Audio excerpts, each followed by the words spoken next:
चलिए अब देखते हैं हम क्या पढ़ रहे थे, हमने क्या पढ़ा। अगले 10 से 20 मिनट में हर चीज़ रिपीट कर दो, हमने अब तक क्या पढ़ा। ठीक है, पिछले 2 क्लास में ज्योग्राफी के सेक्शन है 4। एक सेक्शन का नाम है विश्व का भूगोल,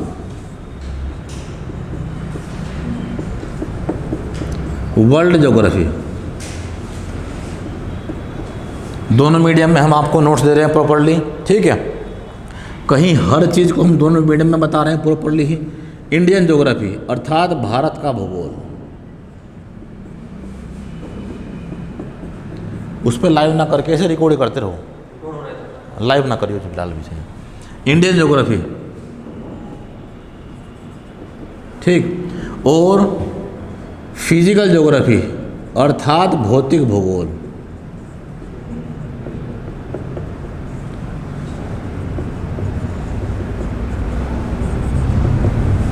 और चौथा है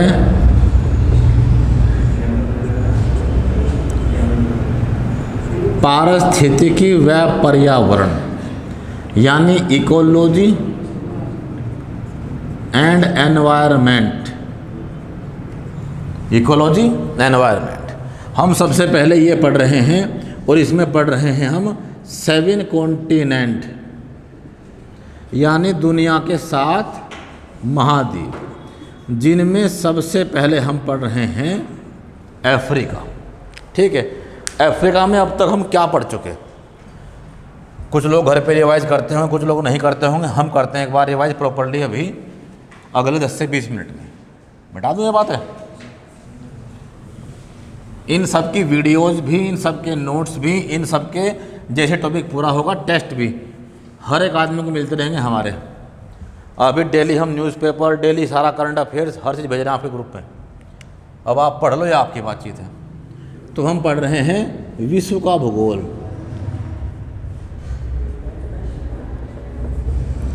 वर्ल्ड ज्योग्राफी।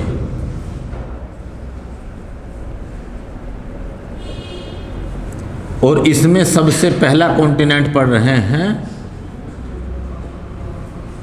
अफ्रीका, अफ्रीका महाद्वीप। ठीक, और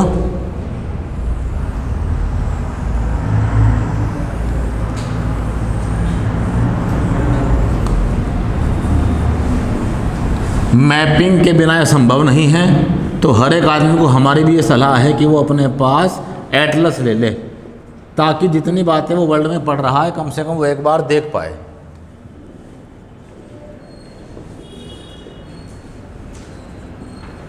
मेडिटेरियन सी, भूमध्य सागर, एटलस लगभग हर एक आदमी के पास, और वो अपने खोल के रखे ताकि वो देख ले हम कहाँ हैं फिलहाल।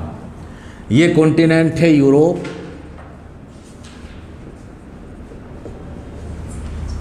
ये एशिया, और ये अफ्रीका।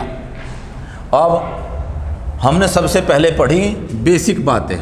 क्या पढ़ी?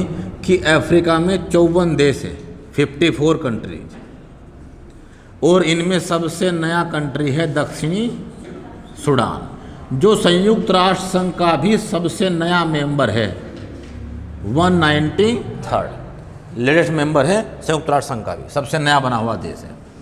तो पूरे अफ्रीका महाद्वीप में 54 देश हैं, इतने किसी महाद्वीप में नहीं हैं। सेकंड हमने ये बात पढ़ी क्या, कि कौन कौन से एरिया अफ्रीका महाद्वीप को अलग अलग करते हैं किसी और से। तो यहाँ पे है लाल सागर, रेड सी, ये अलग करता है किसे? अफ्रीका को एशिया से। मेडिटेरियन सी, भूमध्य सागर, अलग करता है यूरोप को अफ्रीका से। और ये है सिनाई प्रायद्वीप, सिनाई प्रायद्वीप, ये जोड़ता है एशिया को अफ्रीका से। ठीक, इससे ही पास होती है क्या? स्वेज कैनाल, स्वेज नहर, 193 किलोमीटर इसकी लंबाई है, और ये 1869 में बनी थी एक फ्रेंच इंजीनियर फर्मिटेड डिलैप्स के द्वारा। बनाई थी किसने? मिस्र ने, जिसने यूरोप और एशिया के व्यापार के मार्ग को छोटा कर दिया, 7000 किलोमीटर, जो बड़ा मुश्किल था।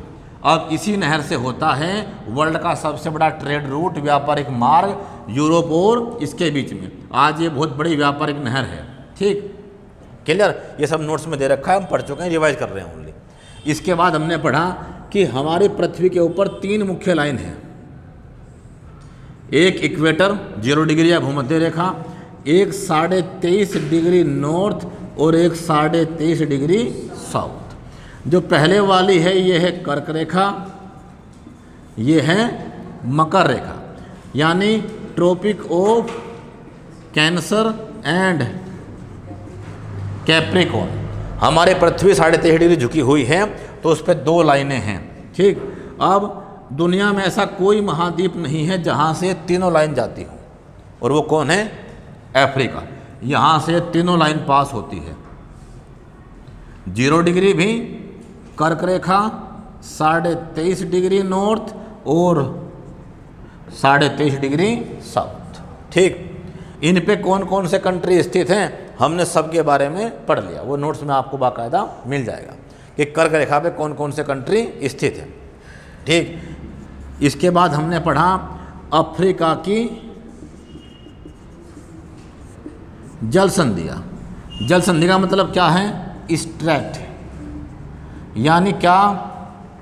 जल संधि ऐसा जल क्षेत्र जो 2 क्षेत्रों को जोड़ता हो। कैसे?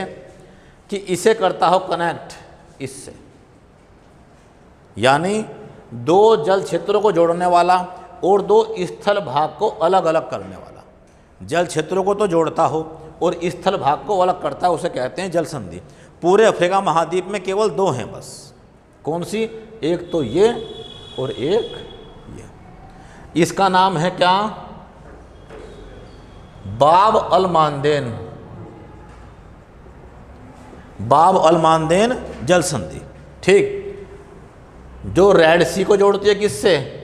इसका नाम है अदन की खाड़ी, गल्फ ऑफ अदन। ठीक, लाल सागर को जोड़ती है अदन की खाड़ी से और अलग करती है किसे? ऊपर देश पड़ता है यमन और नीचे पड़ता है कौन? जिबूती।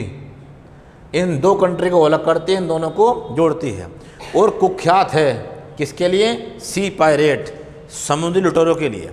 यानी जो पानी के जहाज यहाँ से जाते हैं उन्हें समुद्री लुटेरे सोमालिया के लूटते हैं, तो उसके लिए कुख्यात है कौन? बाब अल मानदेन। और चूंकि एरिया बहुत छोटा है जहाँ से जहाज जाते हैं, तो शाम के टाइम यहाँ पे नज़ारा अलग होता है, इसलिए नाम क्या पड़ जाता है इसका? इसीलिए इसे बोलते हैं क्या? गेटवे ऑफ टीयर्स, आंसुओं का प्रवेश द्वार। जैसे आंसू टपक रहे हों, ऐसी आकृति है इस चीज़ की। ठीक है, अब दूसरे का नाम क्या है? जिब्राल्टर। जिब्राल्टर स्ट्रेट या जिब्राल्टर जल संधि। एक और है अटलांटिक महासागर, अटलांटिक ओशियन, और एक और है कौन? मेडिटेरियन सी, भूमध्य सागर। इन दोनों को जोड़ती है कौन? जिब्राल्टर जल संधि। अलग करते किसे? ऊपर देश है स्पेन और नीचे है मोरक्को, यानी अलग करती है स्पेन और मोरक्को को और जोड़ती है किसे? अटलांटिक महासागर को भूमध्य सागर से, जिब्राल्टर। अगर किसी को भी इस मेडिटेरियन सी या भूमध्य सागर में प्रवेश करना है, जाना पड़ेगा कहाँ से होके? जिब्राल्टर से ही। तो इसका नाम पड़ गया क्या? इसे कहते हैं गेटवे ऑफ मेडिटेरियन सी, यानी भूमध्य सागर का प्रवेश द्वार। गेटवे ऑफ मेडिटेरियन सी, भूमध्य सागर का प्रवेश द्वार। क्लियर? अब क्या चीज़? अगला पॉइंट हमने पढ़ा अफ्रीका के तट, यानी कोस्ट के भी नाम हैं, जैसे भारत में भी नाम है, कोंकण कोस्ट, मालाबार, केरल का वाला तट, ऐसे ही। तो अफ्रीका में भी कोस्ट के नाम हैं। तो एक कोस्ट अफ्रीका में यहाँ है, क्या नाम है इसका? 4 मेजर कोस्ट हैं। एक का नाम है grain coast. Grain coast, grain मतलब अनाज। 2 देश हैं जिनके समुद्र तट को बोलते हैं क्या? Grain coast. एक का नाम सियरा लियोन और एक का नाम लाइबेरिया। सियरा लियोन और लाइबेरिया दुनिया के सबसे गरीब देशों में से एक है, जहाँ बहुत बुरी हालत है, खाने तक की भी दिक्कत है। ठीक क्या? यानी यहाँ से पानी के जहाज़ों पे लादते थे अनाज, तो उसी के नाम पे नाम क्या पड़ गया? Green coast. दूसरा कोस्ट, पहला ग्रीन, दूसरा कोस्ट कौन सा? Ivory coast. यानी पूरे अफ्रीका महाद्वीप में कॉफ़ी जिस कंट्री में सबसे ज़्यादा है उसका नाम है आइवरी कोस्ट। तो आइवरी कोस्ट इसी देश का नाम है, इसी देश के तट का नाम भी है जो का तुम, यानी ये अपने कॉफ़ी के उत्पादों के लिए प्रसिद्ध है और पूरे अफ्रीका महाद्वीप में सर्वाधिक कॉफ़ी उत्पादन होता है। कहाँ? आइवरी कोस्ट में। इसके बाद एक देश है जिसके तट का नाम है क्या? गोल्ड कोस्ट, यानी वो अपने सोने के लिए प्रसिद्ध है और उसका नाम है क्या? घाना। घाना देश का तट गोल्ड कोस्ट के लिए प्रसिद्ध है। अगला क्या? 3 देश हैं, एक का नाम है टोगो, बेनिन और नाइजीरिया। टोगो, बेनिन और नाइजीरिया, इन 3 देशों के कोस्ट का नाम है क्या? Slave coast. यानी प्राचीन काल में अफ्रीका महाद्वीप से लोगों को पकड़ते गुलाम बना के ले जाते हैं यूरोप वाले और अमेरिका वाले, तो जहाँ से उन जहाज़ों पे लादते उन्हें, उनका नाम क्या पड़ गया? जहाँ से गुलाम लादा करते थे जहाज़ों पे, तो उसी के नाम पे नाम पड़ गया स्लेव कोस्ट। यानी गुलाम यहाँ से जहाज़ों पे लादते हैं और यूरोप और कहाँ लेके जाते हैं? अमेरिका। Slave coast. तो यहाँ 4 कोस्ट हैं।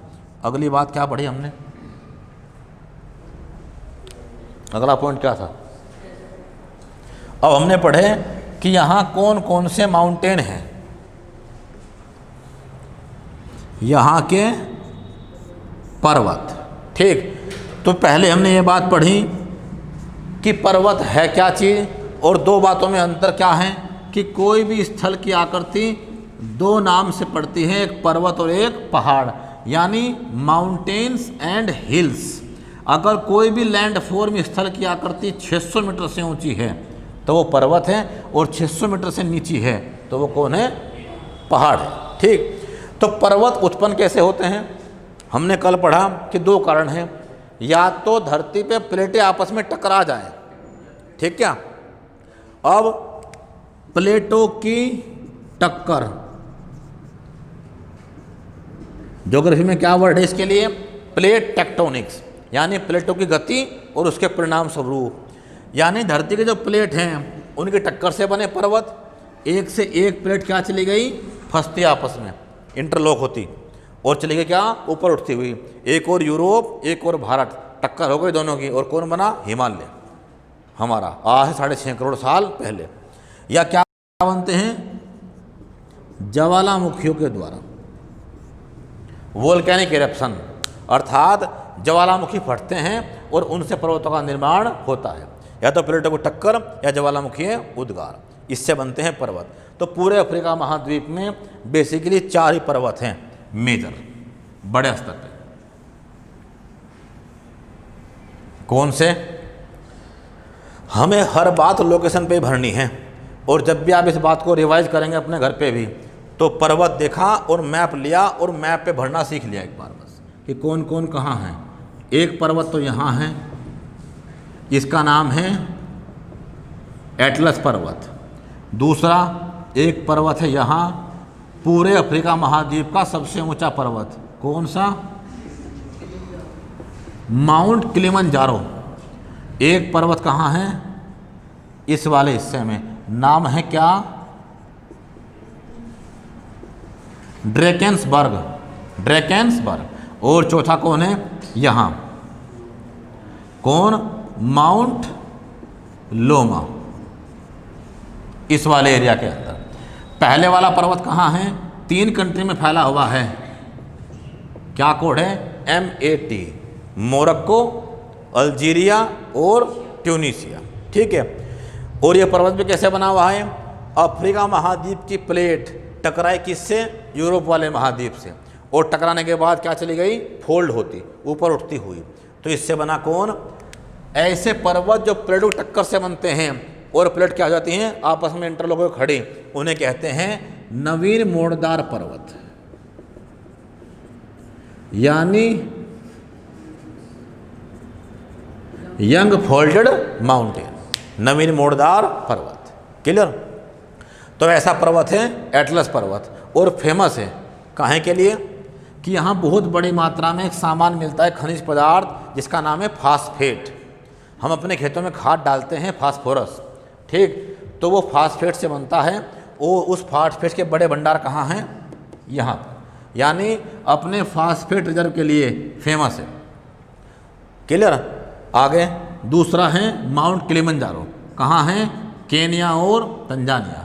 अभी एग्जाम हुआ है कहाँ? UPPCS, ये क्वेश्चन आ रखा था उसी में, किलिमंजारो के लिए। अर्थात क्या? केन्या और तंजानिया इन दो कंट्रियों के बॉर्डर पे स्थित है। और कैसा पर्वत है? ज्वालामुखी, वोल्केनिक पर्वत है। यानी ज्वालामुखी 3 प्रकार के होते हैं। जिनमें से आग और लावा निकल रहा है उन्हें कहते हैं एक्टिव, सक्रिय। जिनमें आग और लावा नहीं निकल रहा लेकिन निकल सकता है, अगर कोई ज्वालामुखी में 25 वर्ष तक विस्फोट ना हो, 25 ईयर्स तक, तो उसे कहते हैं सुसुप्त, सोया हुआ, डोरमंट, ठीक क्या, शांत ज्वालामुखी। और जिसमें से कोई संभावना नहीं है, उसके अंदर का सारा मटेरियल बाहर निकल चुका है, और उसे कहते हैं मृत या डेड। तो ये कैसा है? डेड, एक मृत ज्वालामुखी के रूप में है। आज एक पर्वतनुमा है बस खाली, इसमें ज्वालामुखी वाला कुछ नहीं बचा। तो माउंट किलिमंजारो इस पूरे अफ्रीका महाद्वीप की सबसे ऊंची पर्वत चोटी है। कितनी? 5895 मीटर ऊंची, केन्या और तंजानिया में। अगला पर्वत कौन है? ड्रैकेंसबर्ग।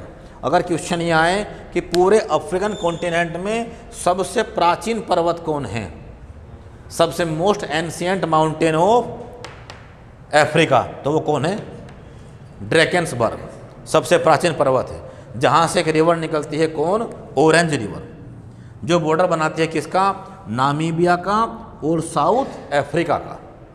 और ये रिवर, ऑरेंज रिवर, जो निकलती है ड्रैकेंसबर्ग से, सबसे लंबी नदी है किसकी? साउथ अफ्रीका की, longest river of south Africa. Clear? एक पर्वत है लोमा, कहाँ पे स्थित है? लोमा माउंटेन, जो लोग 2 क्लास ले चुके हैं।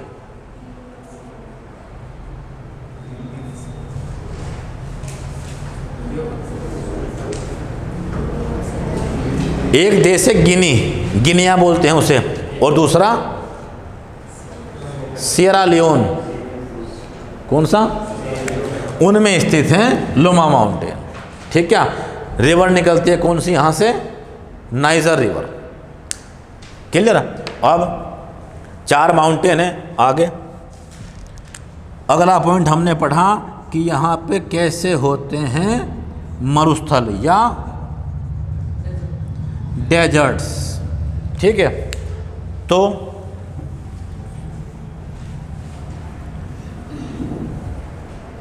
चूँकि बैच बिल्कुल नया है और 1-2 आदमी कुछ लेट आए हैं, तो यहाँ तक आज सब हो जाएंगे बराबर। अब हम पढ़ रहे हैं क्या? मरुस्थल या डेजर्ट। और खाली डेजर्ट या मरुस्थल। क्लियर? तो अब क्या है?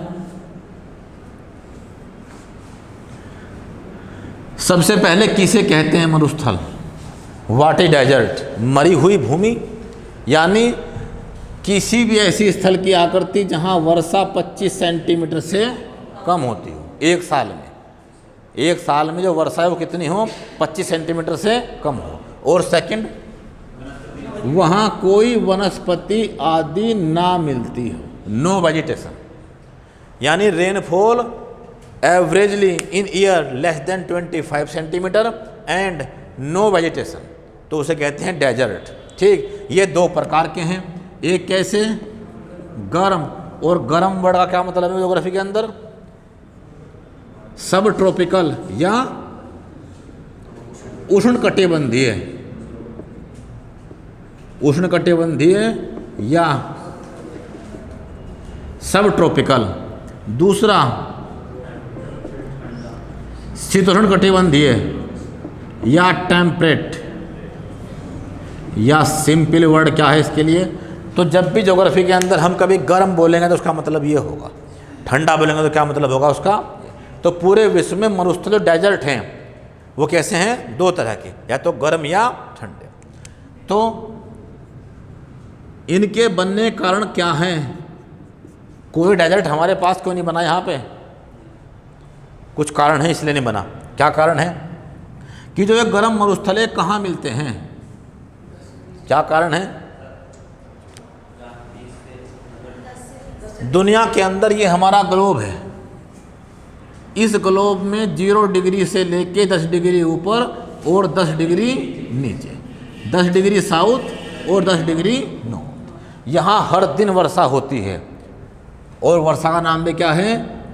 4 o'clock रेनफॉल, यानी 4 बजे की वर्षा। इस ग्लोब के, इस धरती के भूमध्य रेखा से लेकर 10 डिग्री ऊपर 10 डिग्री नीचे हर दिन वर्षा है। जब हर दिन वर्षा होती है तो खूब सारे पेड़ पौधे वनस्पति हैं और यहाँ कोई डेजर्ट नहीं है, यहाँ दुनिया का कोई मरुस्थल नहीं मिलता।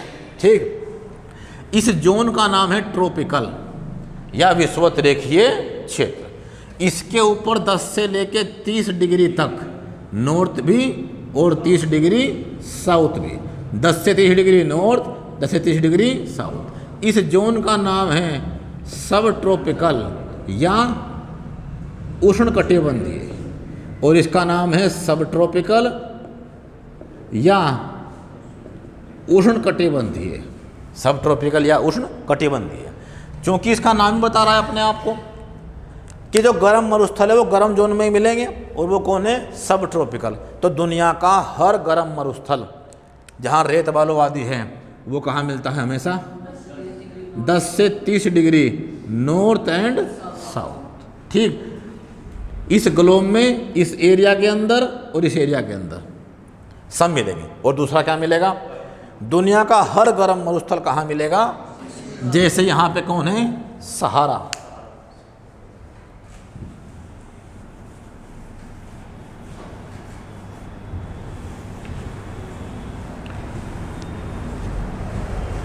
दुनिया का हर गर्म मरुस्थल कहाँ मिलता है? वेस्ट साइड या पश्चिमी भाग के अंदर। यानी दुनिया का हर गर्म मरुस्थल, जैसे भारत का हमारा रेगिस्तान थार कहाँ मिलेगा? भारत के पश्चिम में। सहारा मरुस्थल कहाँ है? इसके पश्चिम में। नामी मरुस्थल कहाँ है? इसके पश्चिम में। यानी दुनिया का हर गर्म मरुस्थल कहाँ मिलता है? हर महाद्वीप के वेस्ट साइड या पश्चिमी भाग में। क्यों? जो दुनिया में मानसून आता है वो भी 10 से 30 तक ही आता है। ठीक है, और मानसून या वर्षा दुनिया के हर महाद्वीप में जो मानसूनी वर्षा वो कहाँ से हो रही है? पूरब के साइड से, और पश्चिम तक पहुँचते पहुँचते क्या हो जाती है? खत्म। इंडिया की बात भी करोगे तो इंडिया में कहाँ से एंट्री हो रही है? पूरब की साइड से। मानसून आया और ऐसे घूम के गया, यानी पश्चिम तक पहुँचते पहुँचते जो बरसात है वो क्या हो जाती है? कम। इसीलिए क्या कि मानसून कहाँ आता है? मानसून या वर्षा कहाँ से आते हैं? पूरब से पश्चिम की ओर जाते हुए कम होती जाती है। इसीलिए पश्चिम तक पहुँचते पहुँचते बारिश बहुत कम होती है। कितनी कम होती है? 25 सेंटीमीटर से कम। तो उन क्षेत्रों में वनस्पति पनप नहीं सकती और ज़मीन खत्म होती जा रही है, तो क्या बन रहे हैं? मरुस्थल। और कारण क्या है कि बरसात यहाँ से नहीं हो पाई, पूर्व से पश्चिम तक आते आते इस साइड से हो जाती। यहाँ भी तो बादल होंगे सागर वाले एरिया में, वहाँ वर्षा कर दे जहाँ के वो। दुनिया के हर गर्म मरुस्थल के पश्चिमी भाग में क्या मिलेगी? ठंडी जलधारा, यानी सागर का पानी कैसा होगा? ठंडा। दुनिया के हर गर्म मरुस्थल के पश्चिम भाग में ठंडा पानी मिलता है। वो ठंडा पानी क्या करता है? जो भी बादल उसके ऊपर आएगा उस सारी बरसात कहाँ करवा लेगा? अपने ऊपर ही, और आगे बरसात होने ही नहीं देगा। इसीलिए क्या दुनिया के हर मरुस्थल के पश्चिमी भाग में क्या मिलती है? ठंडी जलधारा। यानी every sub tropical desert has cold current in their western side. यानी जितने भी गर्म मरुस्थल है सबके पश्चिम में क्या मिलेगी? ठंडी जलधारा। तो यहाँ पे क्या है? ठंडी जलधारा। सहारा के पीछे नाम है केनारी। 10 से 30 में मिलेंगे, पश्चिमी भाग में मिलेंगे। वर्षा क्या हो जाएगी? पूर्व से पश्चिम की ओर जाते हुए कम, और वहाँ क्या मिलेगी? ठंडी जलधारा। ये कारण किसके हैं? मरुस्थल बनने के। एक कारण और है क्या कि ऐसा हो सकता है कि कोई पर्वत हो और बादल इसे क्रॉस ना कर पा रहे हों, और इस तरफ की ज़मीन क्या हो जाए? बिल्कुल बंजर, और वो कैसी बन जाए? रेगिस्तानी। तो प्राचीन काल में हमारे पास इतना ऊंचा पर्वत था अरावली, भारत का सबसे प्राचीन पर्वत, उस समय का बड़ा ऊंचा पर्वत। बादल पार नहीं कर पा रहे थे तो उस वाले हिस्से में बरसात बहुत कम होती चली गई। अर्थात जब तुम ध्यान दोगे कि थार रेगिस्तान के पश्चिम में कोई ठंडी जलधारा नहीं है, पीछे तो कौन है उसके, पाकिस्तान। अर्थात एक पर्वत था उसे क्रॉस ही नहीं कर पा रहे दिल्ली से लेके जयपुर तक, कौन, अरावली माउंटेन।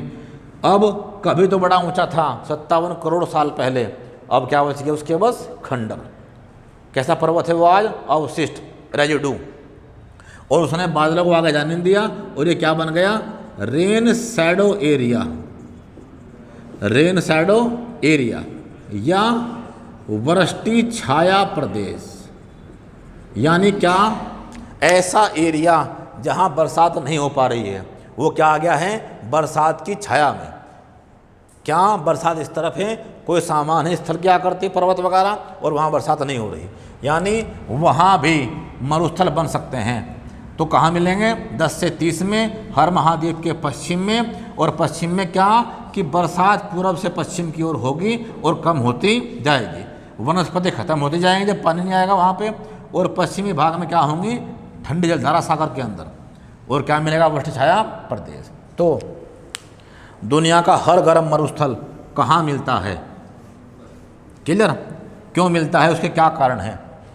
अब एक कैसे होते हैं, टेम्परेट, तो 30 से लेके और 66.5 डिग्री नॉर्थ और 30 से लेके 66.5 डिग्री साउथ, इसका नाम है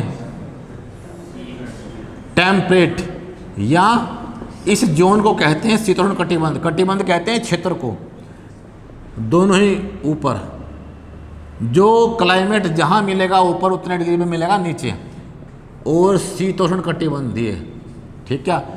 तो जो भी ठंडा मरुस्थल है वो कहाँ मिलेगा सदैव, 30 से लेके 66.5 डिग्री के बीच, नॉर्थ और साउथ दोनों में ही। यहाँ भी बात होगी तो होगी क्या कि इनमें तो रेत बालू होंगे, कंकड़ पत्थर होंगे, लेकिन यहाँ क्या होगी, बर्फ ही बर्फ बहुत दूर तक, और बरसात यहाँ भी कम होगी। दोनों बातें क्लियर हैं कि वर्षा 25 सेंटीमीटर से कम, ठीक, और कोई वनस्पति नहीं, नो वेजिटेशन। तो भारत में सबसे कम वर्षा कहाँ होती है, लेह, लद्दाख वाला क्षेत्र, तो वर्षा भी भारत में कम है और वनस्पति भी नहीं है वहाँ पे। तो वहाँ कैसा बन गया, ठंडा रेगिस्तान। तो भारत में केवल एक ठंडा रेगिस्तान है, नाम है लद्दाख, ठीक है। ऐसे ही चीन में गोबी है और विश्व में पैटागोनिया है, अर्जेंटीना के अंदर। तो मरुस्थल दो तरह के होते हैं, इसका मतलब क्या है, दुनिया में कहाँ मिलते हैं। अब हम किसकी बात कर रहे हैं कि अफ्रीका में कौन कौन से मरुस्थल स्थित हैं, ठीक। तो अफ्रीका के अंदर कितने डेजर्ट हैं, 5, और वो किस लोकेशन पे हैं और कहाँ हैं ये देखते हैं। दुनिया का सबसे बड़ा डेजर्ट नंबर 1 कौन, सहारा डेजर्ट। कहाँ स्थित है, 14 कंट्री में फैला हुआ है, अफ्रीका की, वर्ल्ड का सबसे बड़ा है। और इसकी मुख्य झील का नाम है चाड़ झील। यहाँ का मुख्य जीव है कैमल ऊँट, और यहाँ रहते हैं कुछ लोग जिनका नाम है क्या, बद्दू, कद्दू नहीं, क्या है, बद्दू, जो कहाँ रहते हैं, तंबू लगा के, यानी टेंट नुमा घरों में रहते हैं लोग। इतने बड़े मरुस्थल में कोई जी जाए बड़ी मुश्किल है, तो ये बहुत ही पक्के लोग हैं जो इतने हार्श क्लाइमेट में भी रह पाते हैं जहाँ बड़ी समस्याएं हैं, ठीक है। झील चाड़, जीव ऊँट, जनजाति कौन सी रहती है यहाँ पे, ट्राइब्स, बद्दू, और कितनी कंट्री में फैला है, 14। जो भी कंट्री इसके साउथ में स्थित है, नीचे दक्षिण में, इन्हें कहते हैं क्या, सब सहारा कंट्री या सब सहारा देश। जो दुनिया के सबसे गरीब देश है, वर्ल्ड मोस्ट पुअरेस्ट कंट्री, यानी दुनिया में इतना गरीब देश कहीं नहीं मिलते। सियरा लियोन हो, लाइबेरिया हो, ऐसे बहुत से कंट्री यहाँ पे है। तो एक मरुस्थल तो कौन है यहाँ पे, सहारा। दूसरा दूसरा मरुस्थल है यहाँ ये डेजर्ट, कौन से वाला, इसका नाम है नामीब। कहाँ मिलता है, नामीबिया नाम के देश में, ठीक। तीसरा कौन है, कालाहारी, किस देश में मिलता है, Botswana. Kalahari desert, Kalahari desert ये मिलता है बोत्सवाना में। अर्थात क्या, दुनिया का सबसे दुर्गम रेगिस्तान जहाँ रहना बहुत चुनौती है, यानी वर्ल्ड मोस्ट डेंजरस डेजर्ट, ठीक। और यहाँ के जो मुख्य ट्राइब्स है, जनजाति जो लोग यहाँ रहते हैं, कौन सी है, बुशमैन, यानी अलग ही टाइप के लोग हैं, जिनके बाल जैसा ब्रश हो इस प्रकार के हों, वहीं घूमते रहते हैं गोल गोल। देखा हो तुमने कितने प्यारे आदमी होते हैं, बुशमैन, ठीक क्या। और क्षेत्र प्रसिद्ध कहाँ के लिए, हीरे के लिए। हीरा बड़ी मात्रा में मिलता है यहाँ पे, लेकिन फिर भी भयंकर गरीब है, क्योंकि हीरा सरकार निकाल नहीं पाती। और कौन निकालते हैं, हथियारबंद गुट, मिलिशिया। तीसरा कालाहारी देश बोत्सवाना, ट्राइब्स बुशमैन। और यहाँ का जो मुख्य जीव है वो कौन है, हर मरुस्थल में शुतुरमुर्ग यानी ओस्ट्रिच, दुनिया का सबसे बड़ा पक्षी जो उड़ नहीं पाता, केवल चलता है, बड़ी लंबी गर्दन होती है इसकी, ठीक क्या, 5 से 6 फुट का होता है, क्लियर, बहुत मजबूत, उड़ता नहीं लेकिन। और इसका अंडा वर्ल्ड में सबसे बड़ा अंडा है, ओस्ट्रिच एग, ठीक। वो कहाँ मिलता है, बिल्कुल बोत्सवाना कालाहारी डेजर्ट में। एक मरुस्थल का नाम क्या है, 2 कंट्री में मिलता है, एक सूडान में और एक इजिप्ट। सूडान और मिस्र में नाम है क्या, नूबियन। और एक कहाँ मिलता है, Libya, Libyan desert, Libyan desert, Libya के अंदर।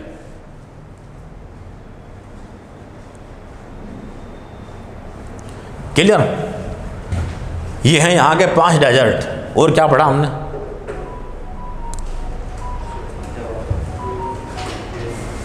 इससे लगता कुछ नहीं पढ़ा।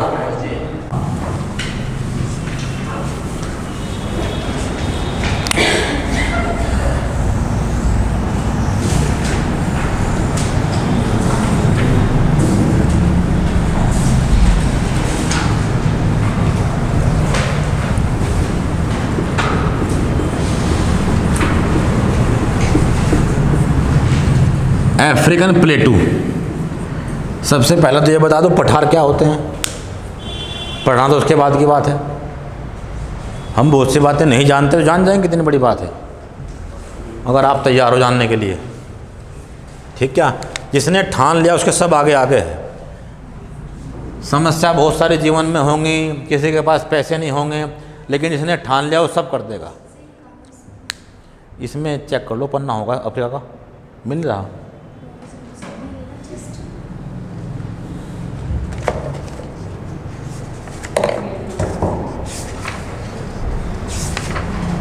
ये रहा अफ्रीकन प्लेटू।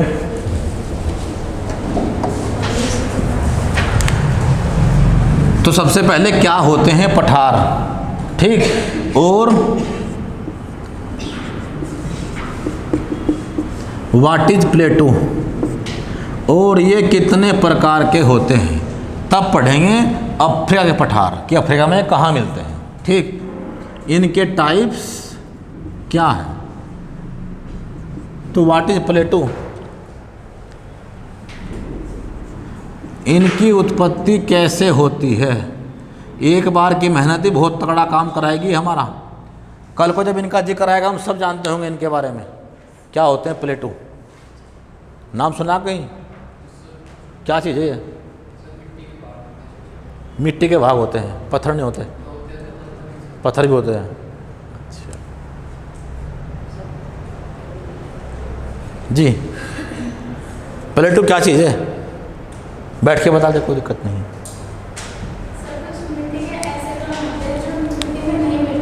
अच्छा, रू यहाँ मिल जाते हैं रुड़की में। ऐसा कुछ नहीं है। देखो, ऐसी स्थल की आकृति, स्थल की ऐसी आकृति, ऐसी लैंड फॉर्म, क्या, जिसकी साइड्स तो कैसी हों, इन स्लोप्स, किनारे ढालदार हों, और ऊपर का भाग कैसा हो, समतल, यानी upper surface is plain area and sides in slope, यानी किनारे ढालदार होते हों और ऊपरी भाग कैसा हो, समतल, और ये स्थल की आकृति 600 मीटर से क्या हो, तो उसे कहते हैं पठार। यानी ऐसी लैंड फॉर्म, स्थल की ऐसी आकृति जो 600 मीटर से तो कम है, ठीक, ऊपर का भाग कैसा है उसका, प्लेन, और साइड कैसी है उसकी, ढालदार, यानी ऊपर उठी हुई स्ट्रक्चर है और किनारे कैसे हैं उसके, किनारे ढालदार, अपर सरफेस कैसा है, प्लेन, ऊंचाई कितनी है, बस 600 मीटर तक, तो उसे कहते हैं हम क्या, कितनी बड़ी बात थी। यानी जानने में कोई बड़ी बात नहीं होती, आपके अंदर क्या हो, बस इच्छा शक्ति, अब तक जानते नहीं थे, अब जान गए बस। प्लेन सरफेस, साइड्स स्लोप में हो, ढालदार हो, और 600 मीटर से वो क्या हो, कम हो, तो उसे कहते हैं हम प्लेटू। अब ये कैसे बनते होंगे, कैसे बनते होंगे प्लेटू, पठार? वोल्केनिक इरप्शन, ज्वालामुखी उद्गार, यानी पठार बनते हैं बड़े लेवल पे ज्वालामुखी उद्गारों से, वोल्केनिक इरप्शन से, वोल्केनिक इरप्शन, ज्वालामुखी फटा, लावा फैल गया। अपने देश के बारे में जानते होंगे, कोई पाकिस्तान का तो नहीं, हाँ, यानी सब भारत के, तो अपने कंट्री के बारे में तो पता हो थोड़ा बहुत, अभी जानकारी नहीं होगी, जानकारी हो जाए कोई बड़ी बात नहीं है। यहाँ कभी ज्वालामुखी था हमारे पास एक, आज से लगभग 57 करोड़ साल पहले, ठीक, क्या नाम था उस ज्वालामुखी का, डेक्कन, या हिंदी में दक्कन। वो ज्वालामुखी फट गया और उसका मैग्मा और लावा कहाँ बह गया, चारों तरफ, तो क्या बन गई, ऊपर उठी हुई स्ट्रक्चर जिसका बीच का हिस्सा प्लेन है, ठीक, क्या, और किनारे कैसे हैं उसके, ढालदार। भारत का सबसे प्राचीन पठार, इंडियाज मोस्ट एंशियंट प्लेटू कौन है, डेक्कन प्लेटू। भारत का सबसे बड़ा पठार कौन है, दक्कन का पठार, डेक्कन प्लेटू। कहाँ है, साउथ इंडिया, दक्षिण भारत में। क्लियर बातचीत? अब ये बताओ, जब ज्वालामुखी से आग निकलती होगी, ज्वालामुखी से आग निकलती होगी, तो मिट्टी फूकती होगी उसके अंदर। जिस आग में चट्टान पिघली अवस्था में है, मेल्टिंग रॉक से, जब वो पानी के साथ वो मिट्टी पे बह के जाएगा वो लावा, तो क्या काम करेगा, मिट्टी को फूंक देगा। ये बताओ, जिस मिट्टी को तुम अपनी ईंट भट्टों में जलाते हो उसका रंग कैसा हो जाता है, लाल रंग का होता है। अगर मिट्टी को तुम जलाओगे तो कैसा हो जाएगा, लाल रंग का रंग। तो दक्षिण भारत में कभी भी चले जाओ, नेट पे देख लो, सारी मिट्टी कैसी है, लाल लाल रंग की। किससे बनी हुई लाल मिट्टी है, ज्वालामुखी ने मैग्मा सारा चला गया बहता हुआ वो लावे के फॉर्म में, और उसने सारी मिट्टी फूंक दी, कैसी हो गई, लाल रंग की। ठीक, जिस मिट्टी को हम उपजाऊ समझते हैं, ये बताओ आपकी हमारी मिट्टी लाल है कोई, नहीं, आपके हमारी खेतों में कहीं भी मिट्टी लाल नहीं है, क्योंकि ज्वालामुखी उद्गार हमारे पास नहीं हुए, यानी वोल्केनिक इरप्शन यहाँ नॉर्थ इंडिया में नहीं हुए, तो यहाँ की मिट्टी लाल नहीं है। अब ये बताओ, अच्छी खेती हमारे पास होती है हरियाणा, पंजाब, यूपी में, या साउथ इंडिया में होती है, हमारे पास होती है। हमारे पास पानी भी खूब है और क्वालिटी मिट्टी है, तो उस मिट्टी में, हमारी मिट्टी में क्या दिक्कत आ गई, क्योंकि उसकी मिट्टी तो फूंक गई, तो मिट्टी में क्या होते हैं, बारीक जीवाणु, बैक्टीरिया, बहुत सारे सामान जो बनाते हैं, उससे उपजाऊ बढ़ाते हैं, उसका ह्यूमस। मिट्टी की सबसे ऊपर की परत का नाम क्या है, ह्यूमस, जो उपजाऊपन के लिए जिम्मेदार है। उसे बढ़ाना हो, हम क्या डालते हैं, अपनी गोबर वाली खाद या अन्य सामान, हरी खाद डालते हैं, जिससे क्या बढ़ता है, उसका उपजाऊपन। ठीक है, जिस मिट्टी में सारे जीवाणुवादी मर चुके हों, यानी मिट्टी क्या हो चुकी हो, बेजान कमज़ोर, ऐसी मिट्टी कहाँ है, साउथ इंडिया में, यानी वो मिट्टी कम उपजाऊ है नॉर्थ इंडिया की मिट्टी की अपेक्षा। उसका एक बड़ा कारण क्या है, यहाँ का वोल्केनिक इरप्शन। अब ये बताओ, तुमने कुछ ईंटें देखी होंगी ऐसी, जिन ईंटों को जलाने के बाद रंग कैसा हो गया, अगर ज़्यादा थपा दे आग के अंदर तुरंत कैसा हो जाएगा? काला, बिल्कुल काले रंग की ईंट। ठीक क्या? तो जहाँ पे ज्वालामुखी का मुख था वहाँ आग लगी बहुत बड़े लेवल पे और मुख कैसा हो गया? और मुख हो गया काला। यानी इस क्षेत्र की मिट्टी कैसी? काली मिट्टी, काली मिट्टी। अगर तुम बाहर वाली मिट्टी उठाओ अपनी या साउथ इंडिया की और उसे थोड़ा रगड़ो तो उसके अंदर बारीक बारीक कण साफ दिखाई देंगे तुरंत ही। लेकिन अगर तुम ये वाली मिट्टी उठाओ जिसमें भयंकर आग लग रखी है, तो जो हमारी मिट्टी है उस पर तुम पानी डालो कोई भी, वो पानी कहाँ पहुँचेगा? तुरंत एकदम नीचे, क्योंकि उसमें बारीक बारीक क्रिस्टल या कण हैं और वो क्या देते हैं पानी को अंदर जाने का रास्ता। ठीक क्या? रोम छिद्र के रूप में। लेकिन साउथ इंडिया की ये मिट्टी जो कहाँ थी? इस वोल्केनिक के बिल्कुल एकदम आसपास, महाराष्ट्र गुजरात की मिट्टी। तो इतनी भयंकर आग लग गई कि उसके जो बारीक बारीक क्रिस्टल हैं वो सब खत्म हो गए और बिल्कुल क्या हो गया? एकदम इतनी चिकनी मिट्टी क्या कि जैसे पानी डालोगे वो हो जाएगी क्लोट, एकदम चिपक जाएगी और पानी अंदर जाना बंद। यानी ये मिट्टी अपने अंदर पानी रोकती है बहुत तेज़ी के साथ में। इसके फायदे भी नुकसान भी है। नुकसान किस बात का? कि तुम इसमें पानी डालोगे नीचे पानी पहुंचने का ही नहीं, तो जो ग्राउंड वाटर है वो क्या हो जाएगा? नीचे पहुंच जाएगा लगातार, वो रिचार्ज नहीं हो पाएगा। और फ़ायदा क्या है? फ़ायदा ये है कि मिट्टी में पानी डाला बहुत लंबे टाइम तक, जैसे कटर में पानी रख दिया हो, वो अपने पास रखेगी उस पानी को। यानी ये पानी को करती है रिटेन बहुत जल्दी और बहुत लंबे टाइम तक रखती है अपने पास। तो एक बार पानी डाला, जैसे हमारे पास देनी पड़ती है बार बार सिंचाई, वहाँ देनी पड़ेगी कम, इसमें नमी बहुत लंबे टाइम बनी रहेगी। ऐसी मिट्टी कहाँ की है? साउथ इंडिया की काली मिट्टी या ब्लैक सोयल। ठीक क्या? तो उत्पत्ति किससे होती है? ज्वालामुखियों से। ठीक क्या? अगला, कितने प्रकार के होते हैं पठार? प्लेटू के टाइप्स। सारा खेल समझने का है, समझेगा वो जो आदमी मेंटली स्ट्रांग है। जब कोई काम की शुरुआत करेगा कोई व्यक्ति, तो हर बात एकदम समझ में आ जाए, शायद ऐसा ना हो।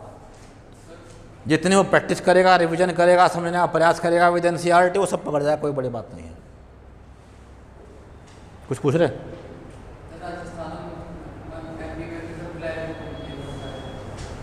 जहाँ जहाँ वोल्केनिक इरप्शन बहुत ज़्यादा हो गया, तापमान का बहुत तगड़ा इफेक्ट हो गया, वहाँ की मिट्टी काली हो गई। ऐसा महाराष्ट्र गुजरात में मिलेगा जो बड़े स्तर पे इंडिया में है। बाकी में साउथ इंडिया में कैसी मिट्टी है? लाल मिट्टी। हमारी कैसी मिट्टी है? बलुई दोमट मिट्टी, बहुत उपजाऊ मिट्टी है, लोम सोयल बोलते हैं इसे इंडिया की। ठीक क्या? एल्यूवियल लोम सोयल, जल के साथ बह के आ रखी मिट्टी या एल्यूवियल सोयल। ऐसे पठार 4 तरह के होते हैं दुनिया में। सबसे पहले तो 7 कॉन्टिनेंट, 7 महाद्वीप। ये महाद्वीप खुद क्या है? ऊपर उठी हुई स्ट्रक्चर हैं, किनारे कैसे हैं इनके? ढालदार। ऊपर 100% प्लेन हो या ना हो, भले ऊपर नीचे भी हो, लेकिन किनारे कैसे हैं? ढालदार। यानी जो ये कॉन्टिनेंट है खुद क्या हैं? सारे पठार हैं, पानी से बाहर निकले हुए। कोई अफ्रीका, कोई एशिया, कोई Europe, north America, south America. तो दुनिया के 7 महाद्वीप, तो इन्हें कहते हैं कॉन्टिनेंटल प्लेटू या महाद्वीपीय पठार। दूसरे कैसे होते हैं? अगर कोई पठार, any प्लेटू situated in between 2 mountain range, अगर कोई पठार कहाँ हो? 2 पर्वत श्रृंखलाओं के बीच में हो, एक माउंटेन रेंज और एक माउंटेन रेंज, इसके बीच में कौन हो? कोई पठार। तो इसे क्या बोलते हैं? हिंदी में नाम है अंतः पर्वतीय पठार और इंग्लिश में नाम है क्या? Inner mountain प्लेटू। Inner mountain प्लेटू। अगर कोई पठार 2 पर्वतों के बीच में हो तो उसे कहते हैं अंतः पर्वतीय पठार। जिस चीज़ को एक बार करके चल रहे हैं, आज से 1-2 महीने बाद ये हर बात दोहराई जाएगी और आज पढ़ रखी होगी तो कल को आसान होगी, एक बार पढ़नी पड़ेगी। यानी कोई पठार कहाँ हो? 2 पर्वतों के बीच में। जितनी बातों के फिगर आप बना लोगे उतना आसान होगा आपके लिए याद करना। ठीक क्या? जैसा कौन? तिब्बत का पठार। एक और चीन का पर्वत है कुनलुनसान, कुनलुनसान, और एक और हिमालय, इसके बीच में कौन है? तिब्बत का पठार। ऐसे ही ईरान का पठार क्या है, 2 पर्वत हैं उसके बीच में। टर्की का पठार जो तुर्की देश है उसमें एक पर्वत इस ओर, एक पर्वत इस ओर, और बीच में कौन है, पठार। यानी दुनिया के ऐसे पठार जो कहाँ हो, 2 पर्वतों के बीच में हो। क्लियर। एक क्या होते हैं, अभी हमने पढ़ा वोल्केनिक प्लेटो, ज्वालामुखीय पठार, ज्वालामुखीय पठार, वोल्केनिक प्लेटो। यानी अगर कोई पठार कौन बना देता हो, कोई ज्वालामुखी लगातार निकल रहा है और इसने क्या बना दिया है, कोई पठारी स्ट्रक्चर। यानी अगर कोई वोल्केनो बनाता हो कोई पठार, तो उसे कहते हैं वोल्केनिक प्लेटो। ठीक। और तीसरा पर्वत पदीय पठार, इंग्लिश में पिड माउंट। किसी पर्वत के बिल्कुल चरणों में कोई पठार हो, किसी पर्वत के बिल्कुल एकदम चरणों में, बिल्कुल नीचे, तो उसे कहते हैं पर्वत पदीय। ठीक। पिड माउंट प्लेटो। एक एंडीज पर्वतमाला है, उसके नीचे कौन है, पैटागोनिया। कहाँ, साउथ अमेरिका में, बिल्कुल ऐसा ही। तो पठार 4 तरह के होते हैं। है क्या चीज़, कैसे बनती है और कितने टाइप्स की होती है। अब अफ्रीकन प्लेटो, अफ्रीका के पठार। अफ्रीका में कितने प्रकार के पठार मिलते हैं। नंबर 1, नोट्स में पॉइंट होगा, आप चेक कर लो, है ना।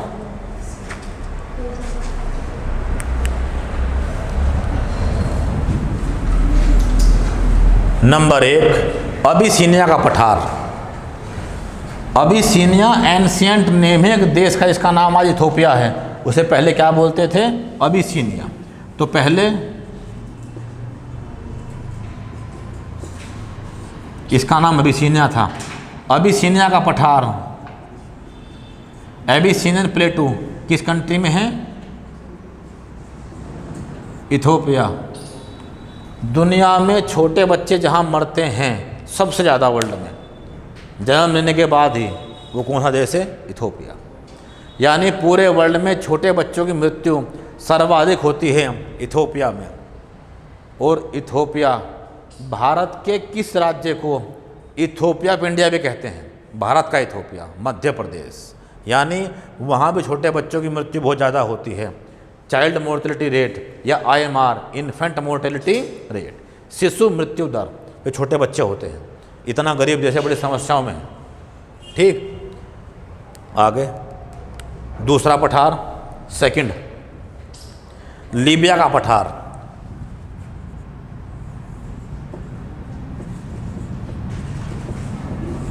लीबिया का पठार, लीबियन प्लेटो, अर्थात क्या चीज़, अपने तेल भंडारों के लिए विश्व में फेमस है लीबिया।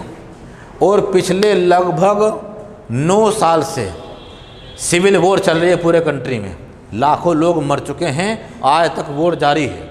यानी अपने तेल भंडारों के लिए प्रसिद्ध है। और तेल भी कैसा, ये बताओ, धरती में तेल कहाँ से आया, कौन दाब के चला गया था।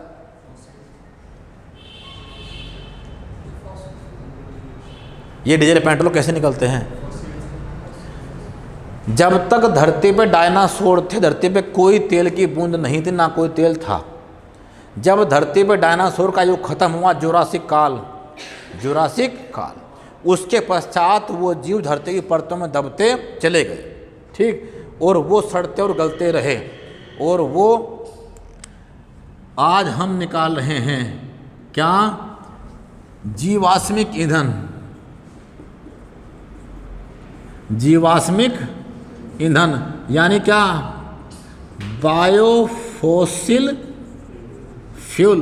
तो जो फोसिल हैं, जीवों के बचे हुए अंश हैं, उन्हें निकाल रहे हैं फिलहाल हम।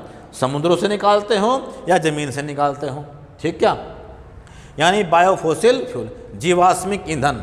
अब बड़ी मात्रा में धरती के अंदर एक शैवाल था, एल्गी, काई नुमा चीज़, उसने उसे तेल में कन्वर्ट करना शुरू कर दिया। वो बहुत बड़ी मात्रा में थी। यानी धरती पे तेल कब आया है? धरती पे तेल तब आया जब यहाँ पे 12.5 करोड़ साल पहले के आसपास जुरासिक काल ख़त्म हुआ और वो जीवों के अंश आज हम वहाँ से निकाल रहे हैं। इसे कहते हैं कच्चा काला गाढ़ा तेल, क्रूड ऑयल, जिसे निकालते हैं और निकालने के बाद हम क्या करते हैं? इसे करते हैं हम रिफाइन। सुना होगा रिफाइनरी। अब रिफाइन करने वाला काम क्या है? अलग अलग तापमान पे इस तेल में से अलग अलग चीज़ें निकलती हैं। अब जो लीबिया का तेल है ये वर्ल्ड में सबसे बेस्ट क्वालिटी का तेल है। वर्ल्ड में सबसे बेस्ट क्वालिटी का तेल। क्या मतलब इस चीज़ का? कि जो लीबियन ऑयल है, जो लीबियन ऑयल है वो वर्ल्ड में सबसे बेस्ट है। किस वे में? इसकी निकालने की कॉस्ट बहुत कम है, बहुत कम गहराई पे है, जल्दी निकलता है। जैसे हम पानी निकालते हैं नलकों से अपना, ऐसे निकलता है बहुत कम गहराई से। दूसरा क्या है? क्वालिटी इतनी अच्छी है। क्या मतलब? कि इसकी किसी भी तेल में सल्फर की मात्रा अगर कम होगी तो उसकी रिफाइन करने की कॉस्ट बहुत कम होगी। पूरे वर्ल्ड में सबसे कम रिफाइन करने की जो कॉस्ट है वो किसकी है? लीबियन ऑयल की, लीबिया के तेल की। यानी 10 से 15 डॉलर में रेडी हो जाएगा पूरा तेल, में भी इससे कम में। अगर 10 डॉलर को सामान एक बैरल में कितने होते हैं? 169 लीटर, ठीक क्या? और 10 डॉलर का सामान कितने में बिक रहा है?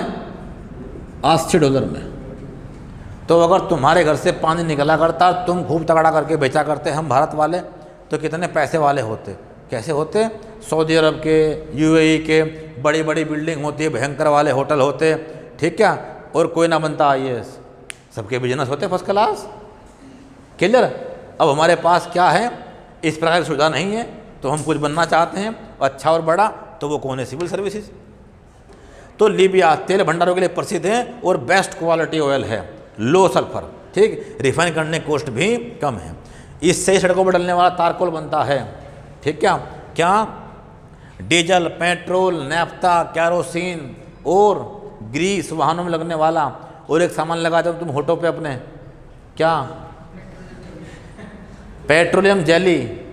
होठ फट जाते हैं, हाथ सूख जाते हैं, तो उसमें क्या है?